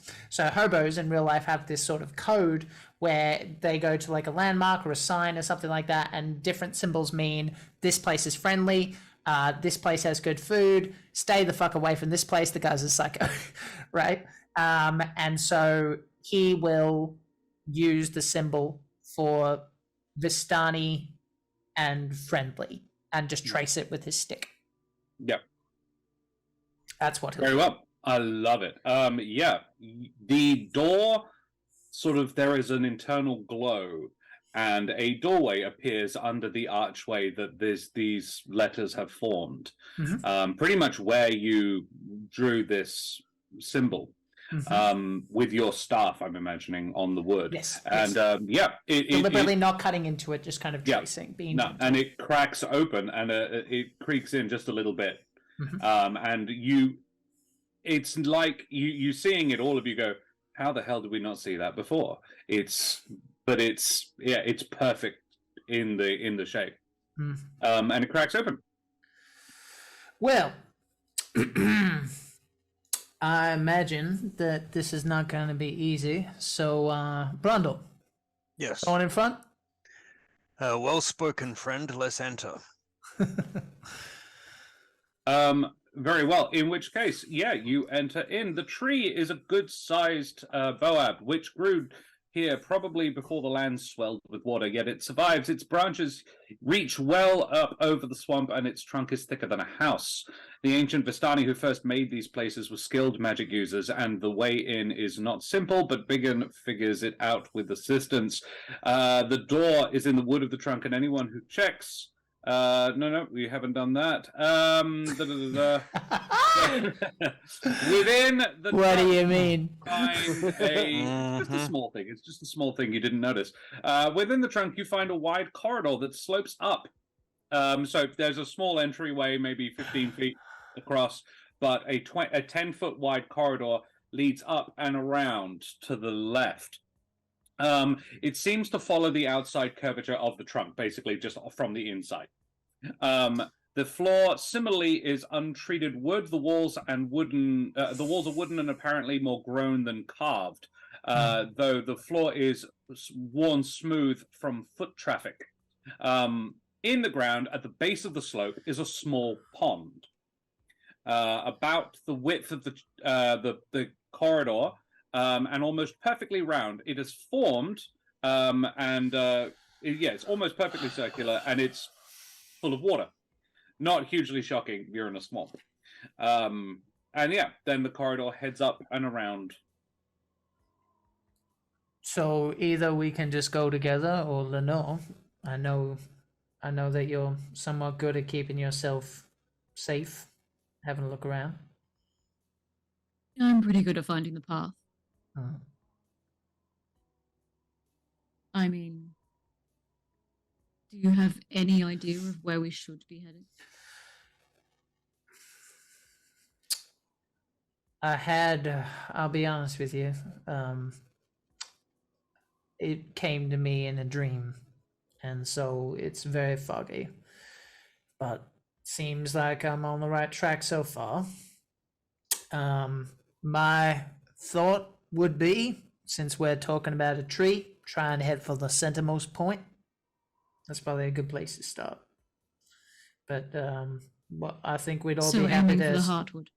Yeah, I think we'd be happy to go with you. Or if you think it would be worth it, you can always go ahead and let us know what we're up against. I think let's stick together.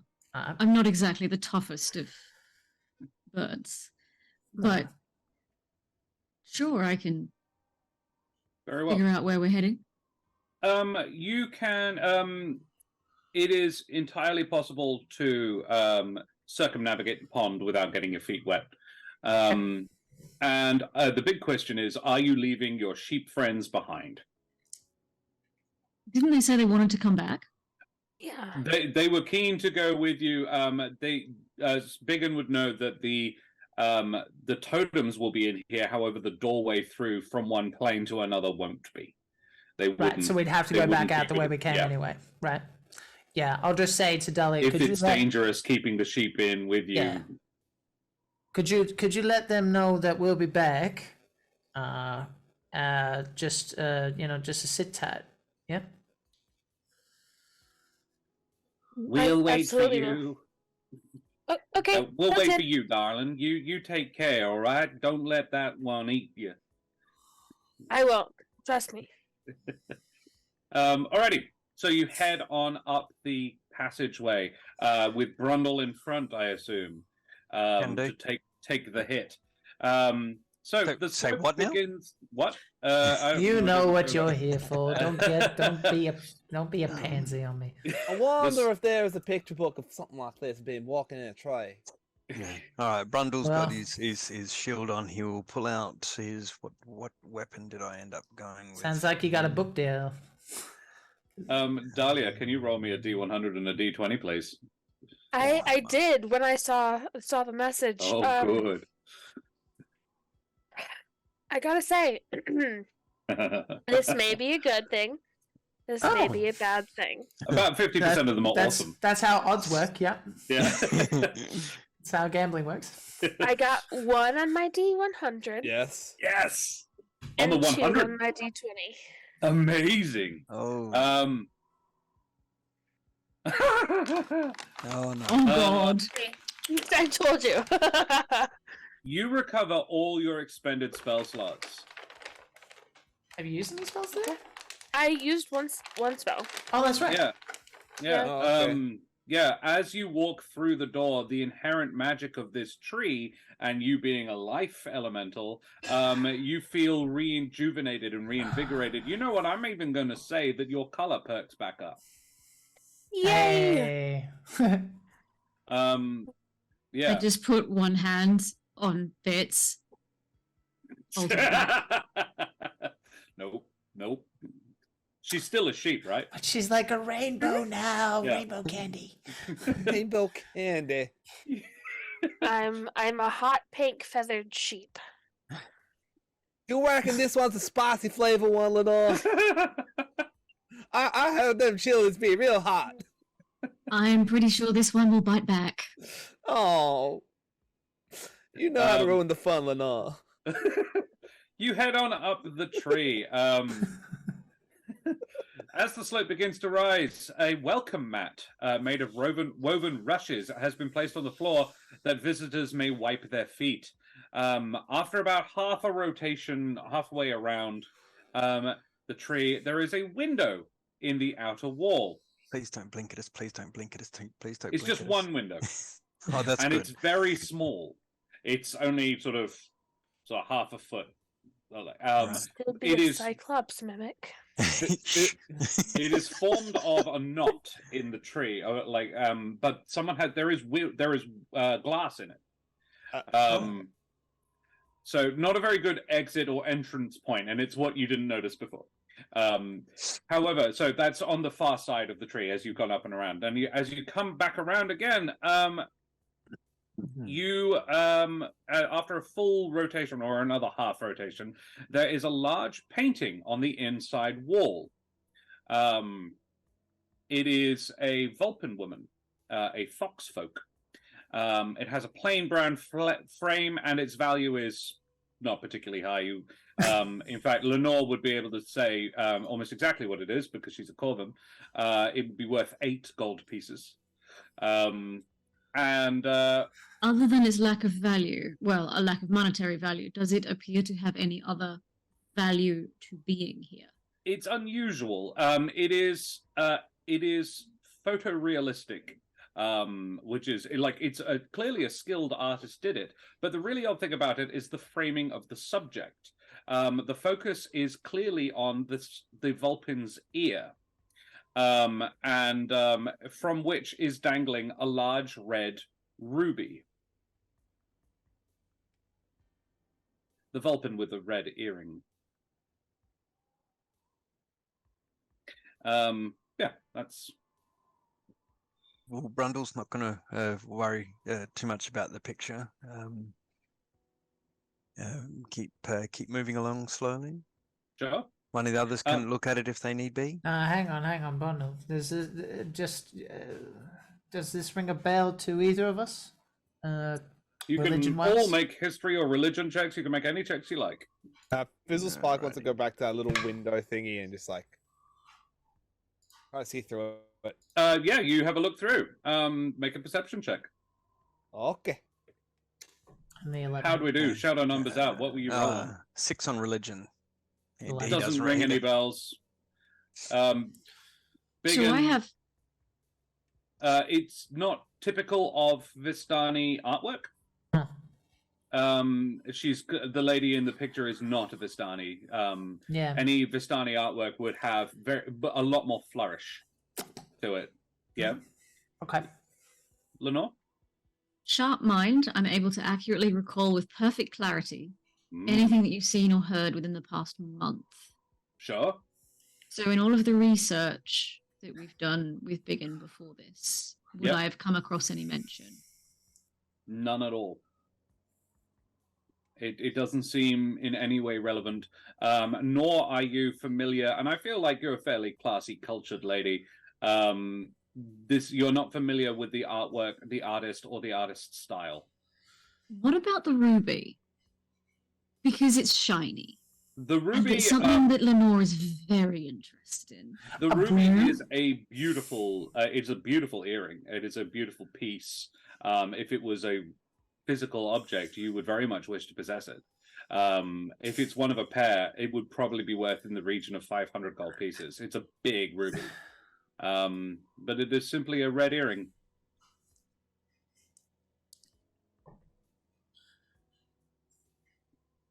I rolled an 18 perception to look through the window. You look through the window. You determine you were about a floor up. You were probably about 10, 15 feet off the ground. And you are looking not in the direction you came. You're looking beyond, out into the swamp. Oh my, this would be quite high. Fun. You gotta come look at this. It's got to be a little bit hot over here. You carry on heading on up? I'm going to go and see what Fitz is pointing out. Yep, you head back down. I'll wait for them to rejoin us before we move Very on. well.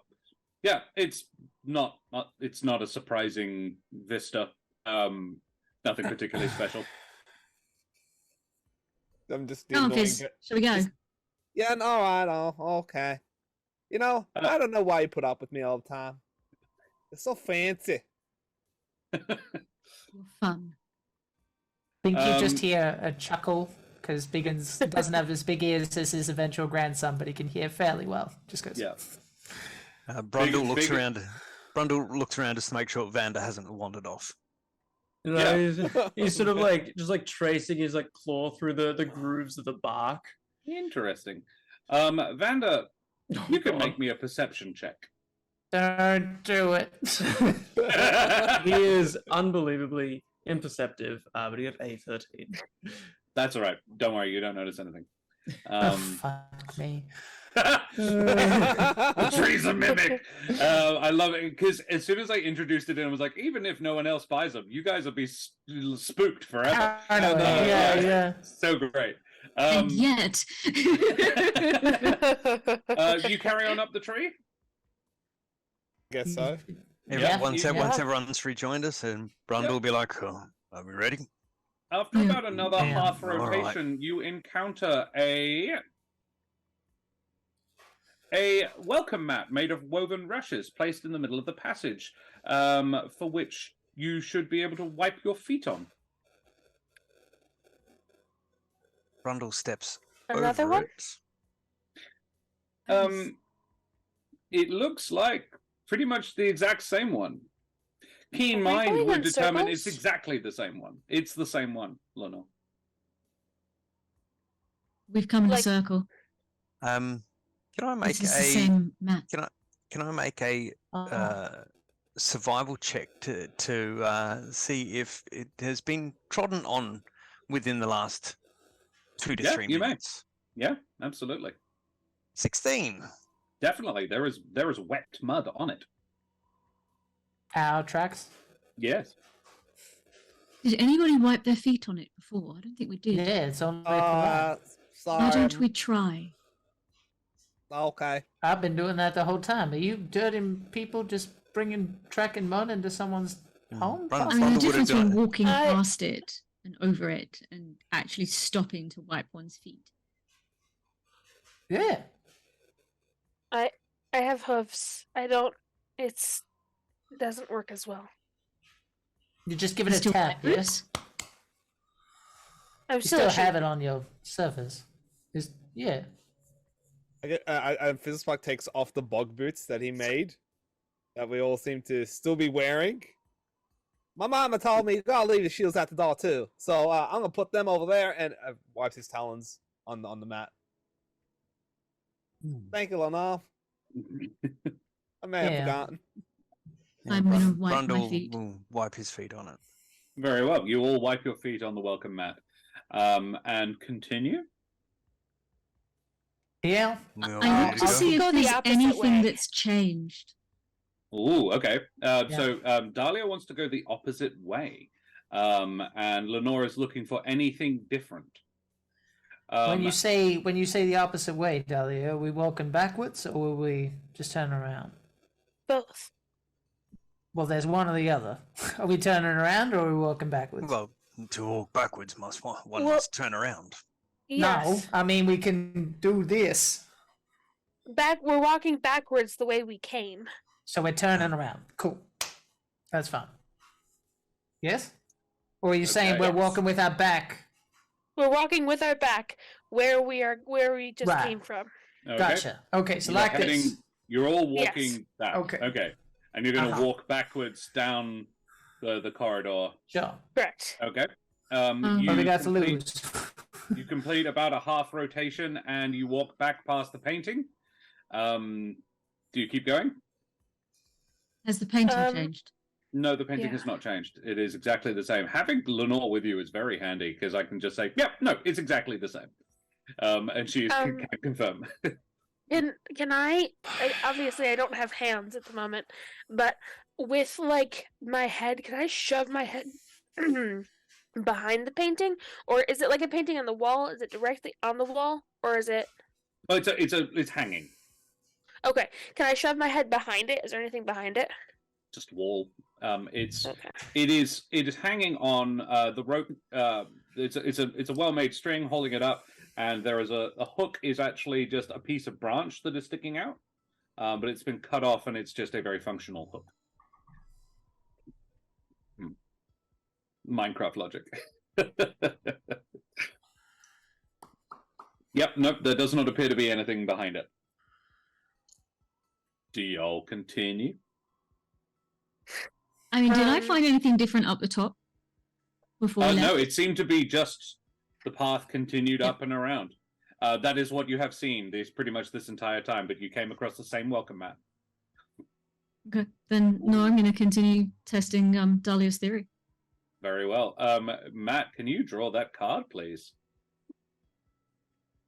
Ouch. Who is doing this to me? Alrighty, so you're heading on back on down another half rotation, and you get back to the window that Silverthorn was looking out. It still shows the same view. Can I touch it? I'm touching it. Yeah, touch the glass. It's just it's a pane of glass. What did you see through the fizzle spot? I saw a little about, I don't know, a foot. Some high on the ground, and then there was just trees everywhere. It was a swamp. This exact view is what he saw. You're about 15 feet up when you look through the window. Can I give the glass a tap? Does it make a sound? Like, you know, like it feels like glass. Can I, while they're still going around, can I fly out? Or I know I can't fly out. I'm a sheep. Never mind. I mean, you could always change back. You could not be a sheep, but you want to be I- friends with the other sheep. I want to be friends with the other sheep, and I still have quite a while with my wild shape, and so I'm going to make use of I it. love you staying as a sheep as well. It's perfect. For okay. reasons I that may want become you all apparent to later. look at the ground, please, because I'm gonna do something potentially embarrassing, and I'm gonna try walking through the window, and I expect to hit my nose. Okay. You bonk your nose. Oh! It's Did you all look down? Say yes. there's a bunch of No. people like just watching Yes. you. Hate all of you. Ah. Crispin Crunch, how to tell the party that the random mundane object is just a simple mundane object? Make it Wow. less fancy. Or a team that's been traumatized by everything being a mimic. This is the thing, Crispin Crunch. They do. Y'all have did this deal to with us. that. Go ahead This and is throw us. your fault. Go ahead and throw us another red earring.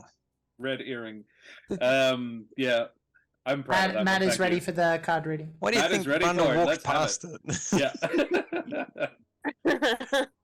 I saw the slight smile on your face. I was like, good, someone got it. Yes. I have drawn skull. Oh God, I think I know what that is. Oh gosh, Happy derailing. thank you. Oh. I would like to know who did this. Who do you have Jesus. to get This revenge is against? this is one of the ones of the Deck of Many's harrowing deck that I've deleted because I don't like it. Yeah, Well, you can decide But as a we drew it. DM. we drew okay. it. Well, here you go. I actually know exactly what this is. Biggun, as you Freudian slip. No, not yet. As you turn around, you look back at the group standing, watching you, not looking at the ground, and there is one extra person that you would normally than you were with before. Standing directly behind Lenore is a large owl folk, holding a scythe.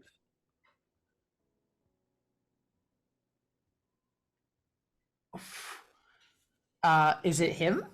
It is him. Whoa. Biggun, you okay? Yeah. Do we see this reaction and look where he's looking? And Brundle, you immediately clock who it is. You are a worshipper of this being as well. Well, that seems to be a problem. You look like you've seen a ghost. You all turn around if you're following Biggun's point, and Lenore standing directly behind you is the earthly manifestation of Titan, the father god. Ah. Right. Okay. Fizzlespark like leans in. Is that your uncle, Lenore? No. Sweetheart, it's an owl. I'm a raven. I followed the dream. Why? Events are in motion, my friend. It will be a long time coming. No. But it is important that you get back. Not her. No, not her. Him. The little one. What about him? He has a burden, a terrible purpose. One I would relieve him of if I could, but he has need of guidance that she cannot provide him.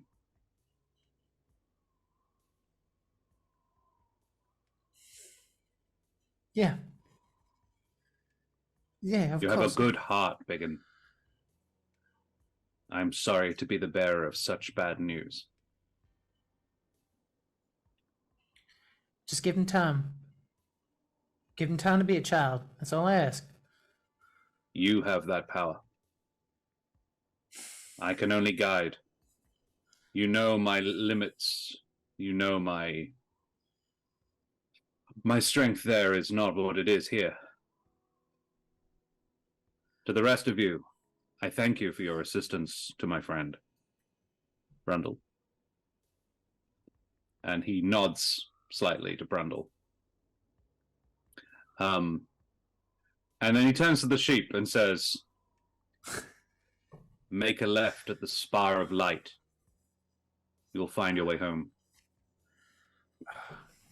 Dahlia will bah at him out of nervousness. Fenway, thank God. I was going to say, thank God Dahlia's not a goat and starts chewing at his robe absentmindedly.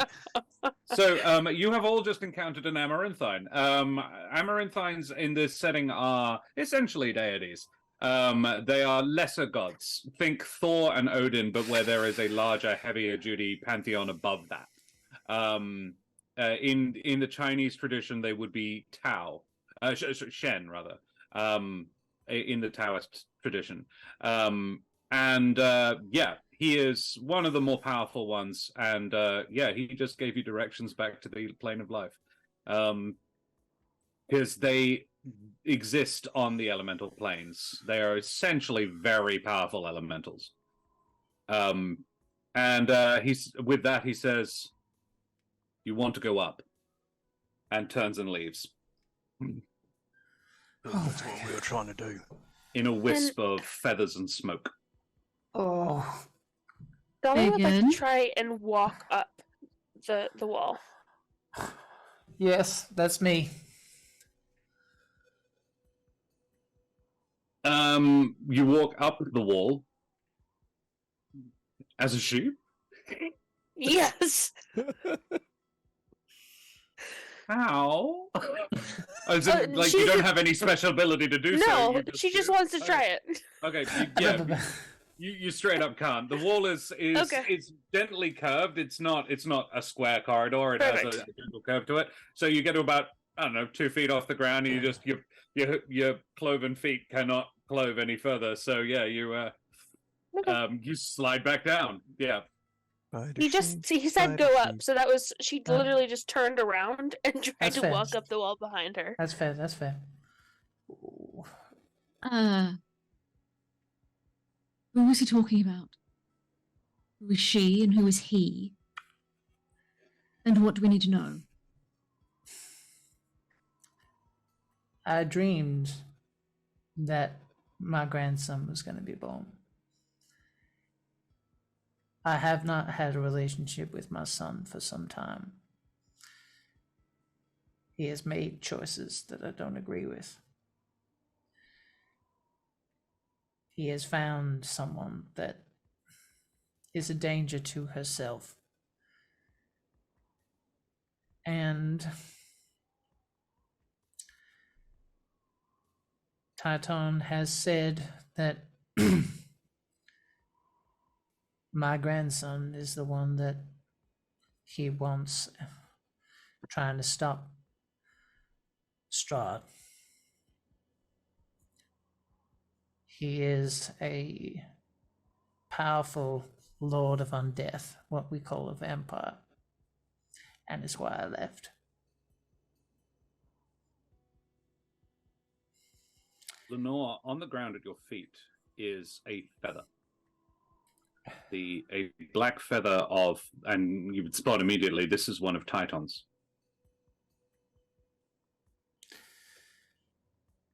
This Pick it up and I play with it. And I look at it and I see if there's anything interesting about it. Look, I was shedding, leave me alone. Deeply, deep. I was just like, that is some solid. Oh no, she just lost one. Yeah. Is this your card? It you touch it and you hear a message in your head. I must talk with you after you have done assisting Biggun. Okay, as far as what you need to know, it's that apart from Dahlia, my recommendation is for you all to live your lives. Go and do what you need to do. I'm going to be crossing live over. my life. You're going to be going home. Where you can go and live your life. That's what I'm... You understand what I'm saying. For everybody else, you don't need to come with me. And I don't think you should. Biggun, do you need help? I ask now, at the precipice. Do you need help? Me, Because I won't. Because I will follow, and I will help. I will not. But he will. Are you leaving to help him? Yep. Then I leave to help you. Okay then. Hope you're okay with being a reoccurring NPC. I'll check my schedule. Jack happens to know that we're in the market for a 4th player in the campaign. Listening to this exchange, I look at the feather and I wonder at what point my assistance ends. Am I supposed to end my assistance as we reach the door, or am I to help him in the quest? It's a you choice. Do I get anything from that message as to how long term my assistance was? You get that it is up to you. I But will be when you clear are about done this. assisting, I can barely get there and back. I'm not asking you to do anything once we do what we're doing. And to be clear, you should expect that you can't come home. But let's worry about this later. Let's get up to the top, and then you can make whatever decisions you want. I just appreciate y'all being here. I'm not available every other Saturday. noted. I'm not available on the alternating Saturdays to that. Oh, scheduling conflicts. No! That's fine. I'm not available on any Saturdays. How are you for Mondays? All right. So 0 more so far. The dice cast. cool.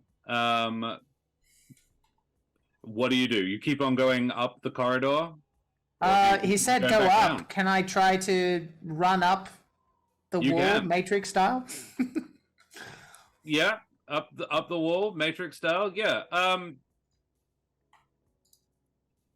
Either that or look for some stairs. I don't know. Yeah. She's gonna look at him as if he's dumb, as if she did not just do the same thing. Yeah, but I'm Um, faster than you. Biggun, make me an acrobatics check. Alright. This is where it ends poorly because I said that. Vanda, does a Graviturgy wizard have anything that could assist with this? Let me have a squeeze. Suddenly there's I- a singularity in the ceiling that draws him. Yeah. I mean, Just all like, things this is somebody who considered- can fix gravity, right? From memory, you can like make me lighter or something. I I seem to can remember do that. that. Yes, I can could- adjust your okay. density so that it's halved, which means you can jump twice as far as normal, and your speed is increased by 10. So I'd become 50 feet and Throwing yeah. yourself at the ceiling and very Would that lightweight. be advantage? Potentially, yeah, I would say so if Could Vanda I? does that. Okay, if you're down with that. Yeah. If you'd like, Yeah. if you'd for like, sure. I could cast Reduce on you, so then you're even smaller. Well, let's see how this goes. You'd have to not be a sheep. I look up. Do we see anything if Oh, we look yeah. up? Like, what do we see? There's a ceiling. It's Alright. glass. No. No way. I got a 17 with advantage. The ceiling blinks. at me. 17. Smooth. Biggun. Damn it. You propel yourself. You fling yourself bodily at the ceiling, and you guys see Biggun go shooting straight through it, as if 'twere an illusion. Why? Am I able to stick my head back down and go? It's all down. Yeah, Biggun, you appear. You just sort of, and you find yourself sitting in the same corridor, but it would seem to be just the end of it. There is a door to one side of you. The first actual sort of manufactured item of furnishings that you've seen in here, other than a pane of glass. It is rough wooden planks, but it is a door. And above you, you see a large rock boulder. It is about 10 feet wide and almost perfectly spherical. And as your bottom hits the floor, you see a little twig that is holding it in place snap. And the boulder drops to the ground and begins rolling down the corridor. Sure. That's why And it's- guys, you okay. guys Possibly. hear a feel like a thump as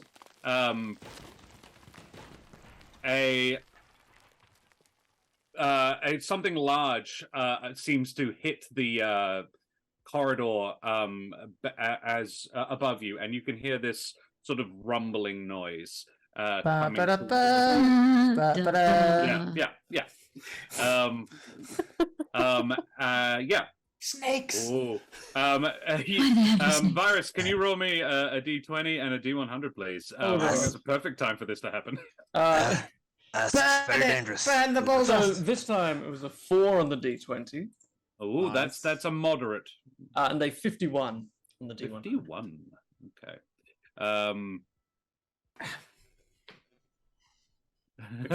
Works well because I Okay. was also about to Yeah. attempt something as well, so we'll see. I love how it. this goes. So as this happens, you can feel this happening. You can feel this rumbling, and the light around you, all of you notice this, seems to start strobing like black and white, like a light go flickering on and off that would cause epilepsy, that sort of thing.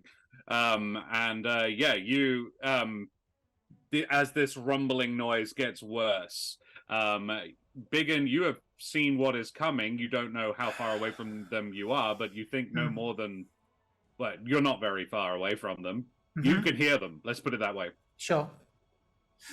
I gotta admit that the way you describe things, I'm a little lost. So I will do the most optimal thing to be of use that you can throw me, because I don't know where I am or what's going on. I would say, look out, would probably be. There you go, that! Did, was Miles, Biggun was Biggun able to poke his head back down through the Yeah, I'll illusion? do that. Oh, That's what he said he was doing. He was not able to do that. Oh, ow. The floor My is solid. face. Do you mind quickly describing your So we saw surroundings? him disappear, and that was it.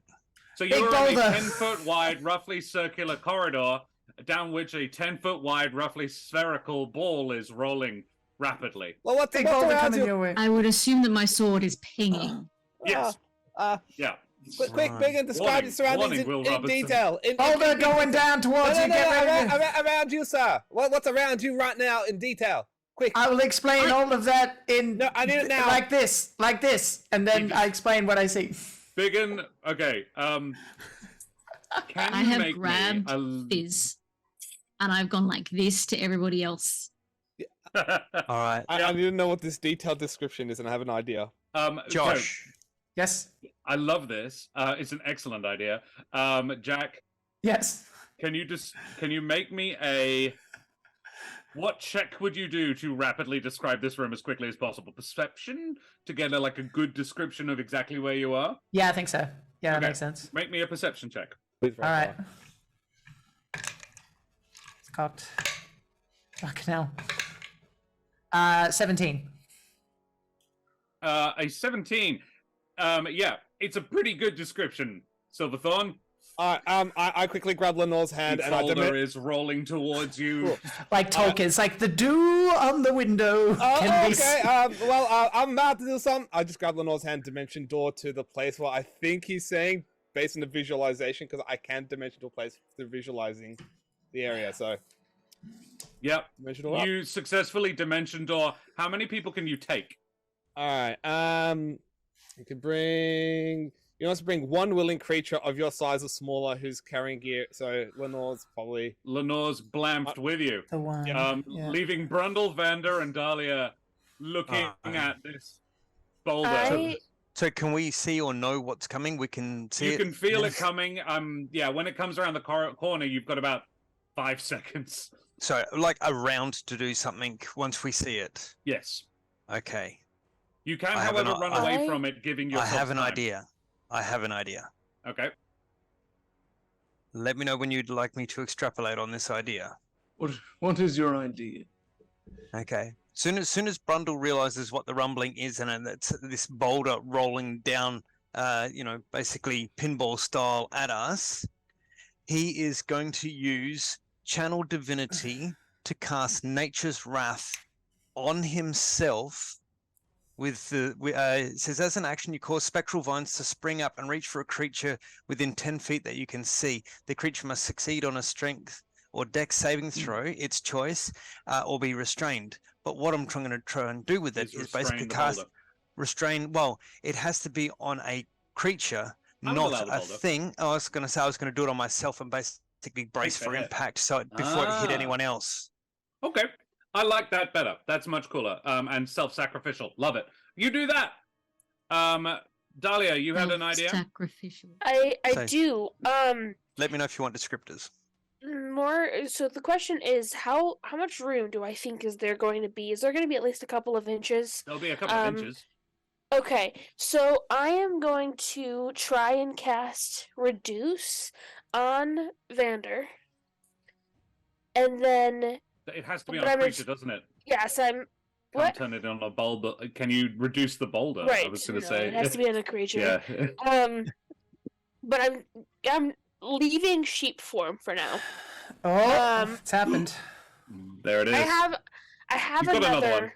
Yeah, yeah. I've got another one, so I plan on going back. But I want to cast Reduce on Vander, and then grab him and fly up to and just kind of like press ourselves against the top of the. Yeah, all right. So the only person ceiling. that's going to get hit by this would be Brundle. So Brundle, if you have a way to avoid it rather than just tanking the hit. Well, actually, I do. If everyone else is out the way, then he Yeah. won't use Channel Divinity and Nature's Wrath.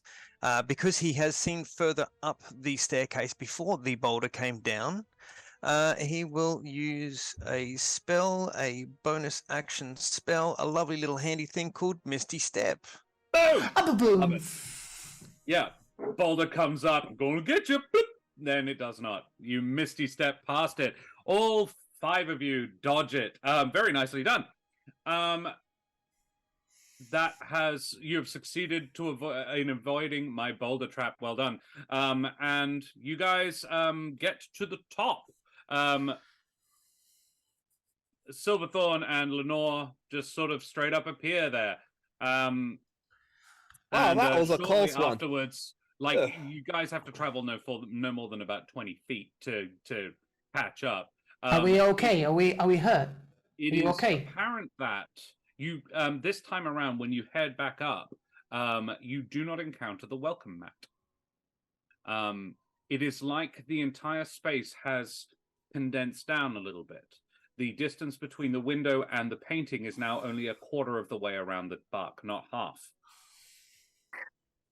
You get up to the top. And within you find a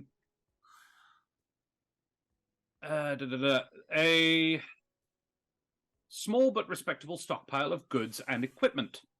On one side of the room, there are piles of dried and preserved rations, travel rations, a couple of barrels of water, and a small one of wine labeled WWW Red Dragon Crush. That's a good one. Look after Lenore, you would be aware that this would be worth about 50 gold pieces.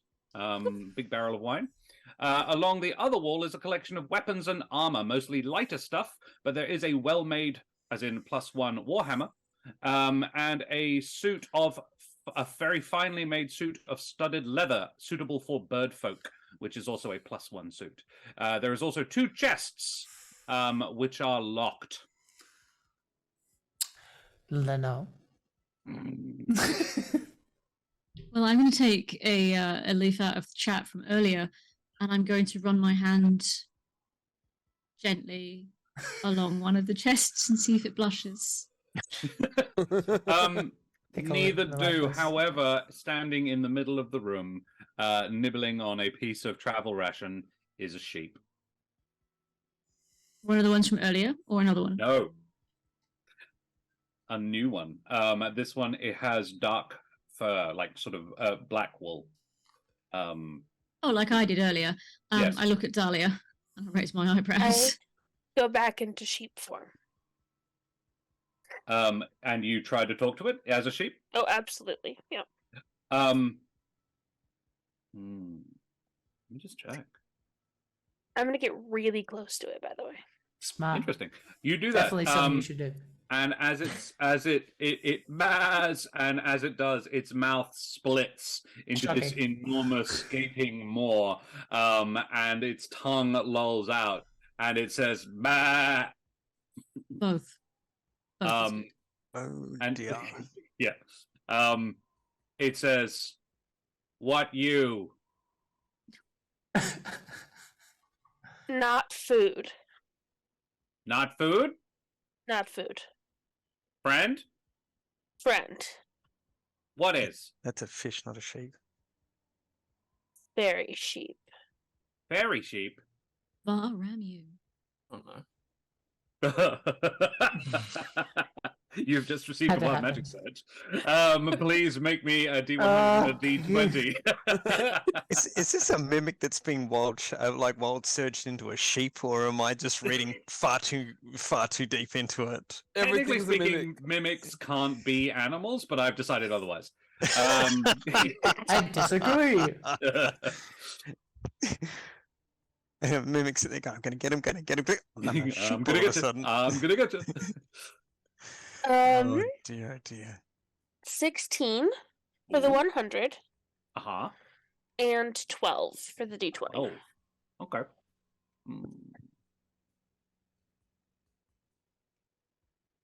You gain the ability to speak one language of your choice other than common for 1 hour. Yes! You lose all other languages for that time. We know it's sheep, right? You speak sheep. Oh, now. yeah, sheep. Oh dear. But can dear. only speak sheep. Oh no. Sheep Oh. and common. That is Yeah. all I can speak. Speak sheep and enter? Yes. Yeah. Yes, indeed. Oh, Uh, Red, that was fantastic. speak That was bleat and enter. fantastic. Yeah, you, yeah, it says befriend, Befriend. We sheep friend together? Best sheep friends. No other sheep? I'm not. No sheep friends. Other sheep, you may sheep friend. All friend? All friend. Not mimic. No. Never mimic. Mimic bad. Be sheep, nice sheep, friend sheep, yes? Friend sheep. Yes. Friend sheep. You have made yourself a sheep friend. It's totally a sheep and nothing else. Oh no. Friend sheep. Biggun, on one small rack at the back of the room, you find a half dozen little woven figurines it's a Vistani totem. Yeah. You know how to use these. You've seen them before. You set them on fire and then run them through a bunch of lines on a stone wall. Congratulations. You have found what you are looking for, you wonderful beings. Thank you so much for playing with me today. Guys, that was excellent and amazing. Let us first of all thank our wonderful tech Matt from Split the Party. He's a bloody champion and he's been doing sterling work behind the scenes. Thank you so much to Matt and Promethean for his work as well. Oh, a quick search for Vyrse as well. Just get one little Get it out of the way. See if we can make it work. Is he still small? Is he really tiny? Because we never. Yeah. Oh yeah. 16 on both. On both. Oh wow, nice. Oh. You can that's- also only speak sheep now. That's amazing. Oh dear. Yeah, you can understand what this Oh, mimic dear. is saying to Dahlia, Vander. It is You're a like, mimic. No. Oh, I do. I've heard so much sheep in the last two hours. dear. I can speak The sheep word, now as well. Yeah. There's a spark just leans to Lenore. The word has Oh my lost all God, meaning at this candy. point. Yeah. Dear. I missed both of you speaking then. What Right. happened? Got Biggun first. Biggun first. Go. Well, no, it's got nothing to do with anything that's happening here. Or like since we're bringing it up anyway, like I'll just kind of, for the sake of brevity, travel through the tunnel and, say goodbye and just kind of go like, enjoy this place. He's going to miss it a lot because where he's going is not great. And whoever wants to come with him can do so. If you said there was a magic warhammer hanging there, then Brundle may avail Have a +1 Warhammer. Yes, and he will follow with Biggun as promised. If either Lenore or Silverthorn would be interested in a +1 suit of studded leather, they are very welcome to it. I Lenore, you mean, were running I- your hands across the two chests.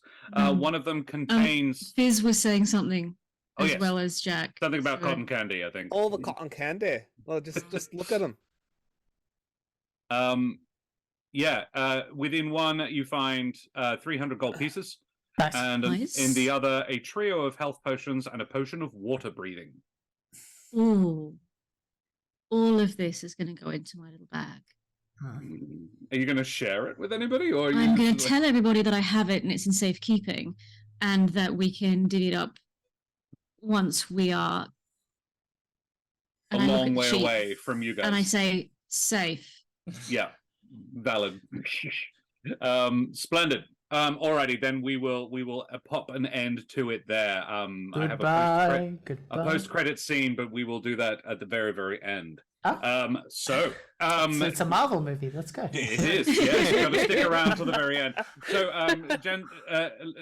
Jensen Ladyman, can you please tell me who the absolute heck you have been today, you splendid individuals? In reverse order, Vander,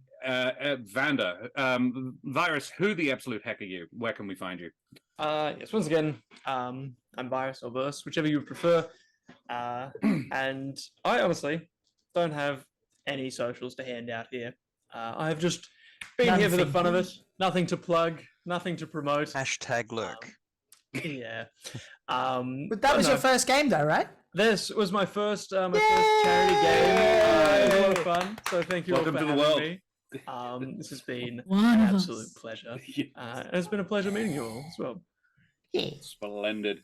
I'm just going to use the order I can see on my screen because it's moved around a little bit. But Red, who the absolute heck are you? Where can we find you?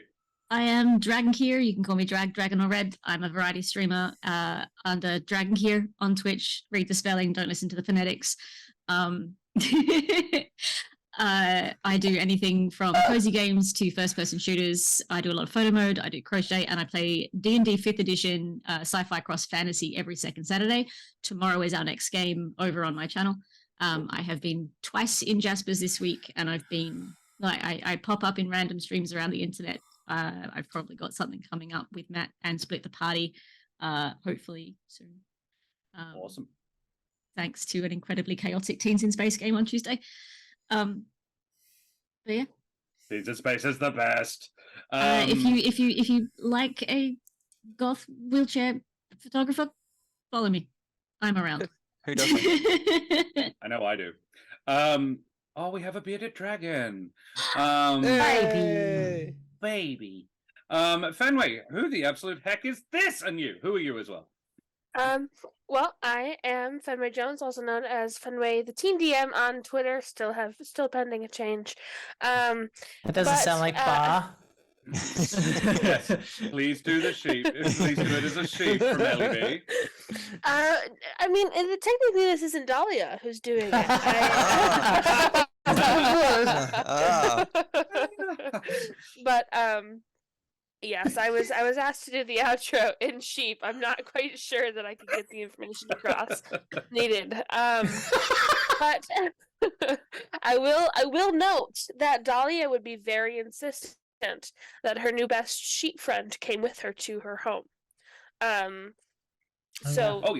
best sheep friend would be joining.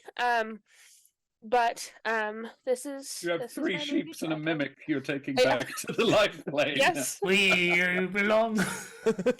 Yep. One of us is not like the other. It is me. I am sheep. You want to go skateboards? All of them are not like the others. I just got this flash, this huge segue that there's a new TV show coming out, How I Met Your Mimic.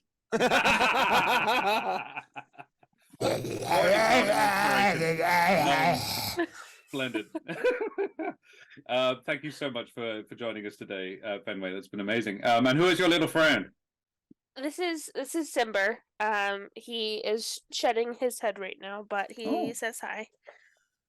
I know that feeling. Hey, Simba. Jack, who the heck are you? Hello. Today I've been playing Obi-Wan Kenobi. Biggun. Hello, everyone. My name is Jack. You can find me on Jack Squarepeg on Twitch, where we talk about all sorts of DM processes. And we share resources and all sorts of fun things, as well as play fun video games. You can also find me on Monday nights when they come around for this campaign, the continuation in the present day of a Smoothies adventure. Sadly, grandfather dies. We think. We think. We have no proof. I haven't seen a body. That's true. We haven't seen a body. Spoilers. That's the episode 1. Good luck. Yeah. But it's the little hook for you. Just want to see how it happens. Yeah. You can find all of that on the YouTube at Corsair's Cove. And you can find me on all the social media garbage at Jack Squarepeg. Amazing. Thank you very much. Gio, you knightly person. Who are you? So my name is Gio. Socials are at the Night Gio, so I'm on Twitter, and that's pretty much about it because I'm boring like that. But I'm part of the OzQuest crew, so if you want to catch me, just literally find OzQuest on Twitch. Like mentioned before, stream every Thursdays is a games community night, and then we'll have a campaign coming up shortly. I'm glad I didn't make any promises today, because I would have definitely failed, as evident with the altar scene. It was too perfect. It was great. it was inevitable. I feel like there's a recurring trend, that's happening. So fingers crossed it doesn't happen tomorrow, where you will catch me again tomorrow for another Jaspers game in same time, where I get to play a very interesting character named Mitch the Librarian. We get to play together again, Gio? You're telling me we do it again? Yes. We're gonna have so much fun. He's now a kid in a cotton candy store. Remember, Gio, consent. Oh, Heath, who the absolute heck are you? I don't know. I feel like everyone's just voices in my head right now. My name is Heath. I am the Antipodean D20. I am here on most socials as the Antipodean D20. Doesn't take much to find me.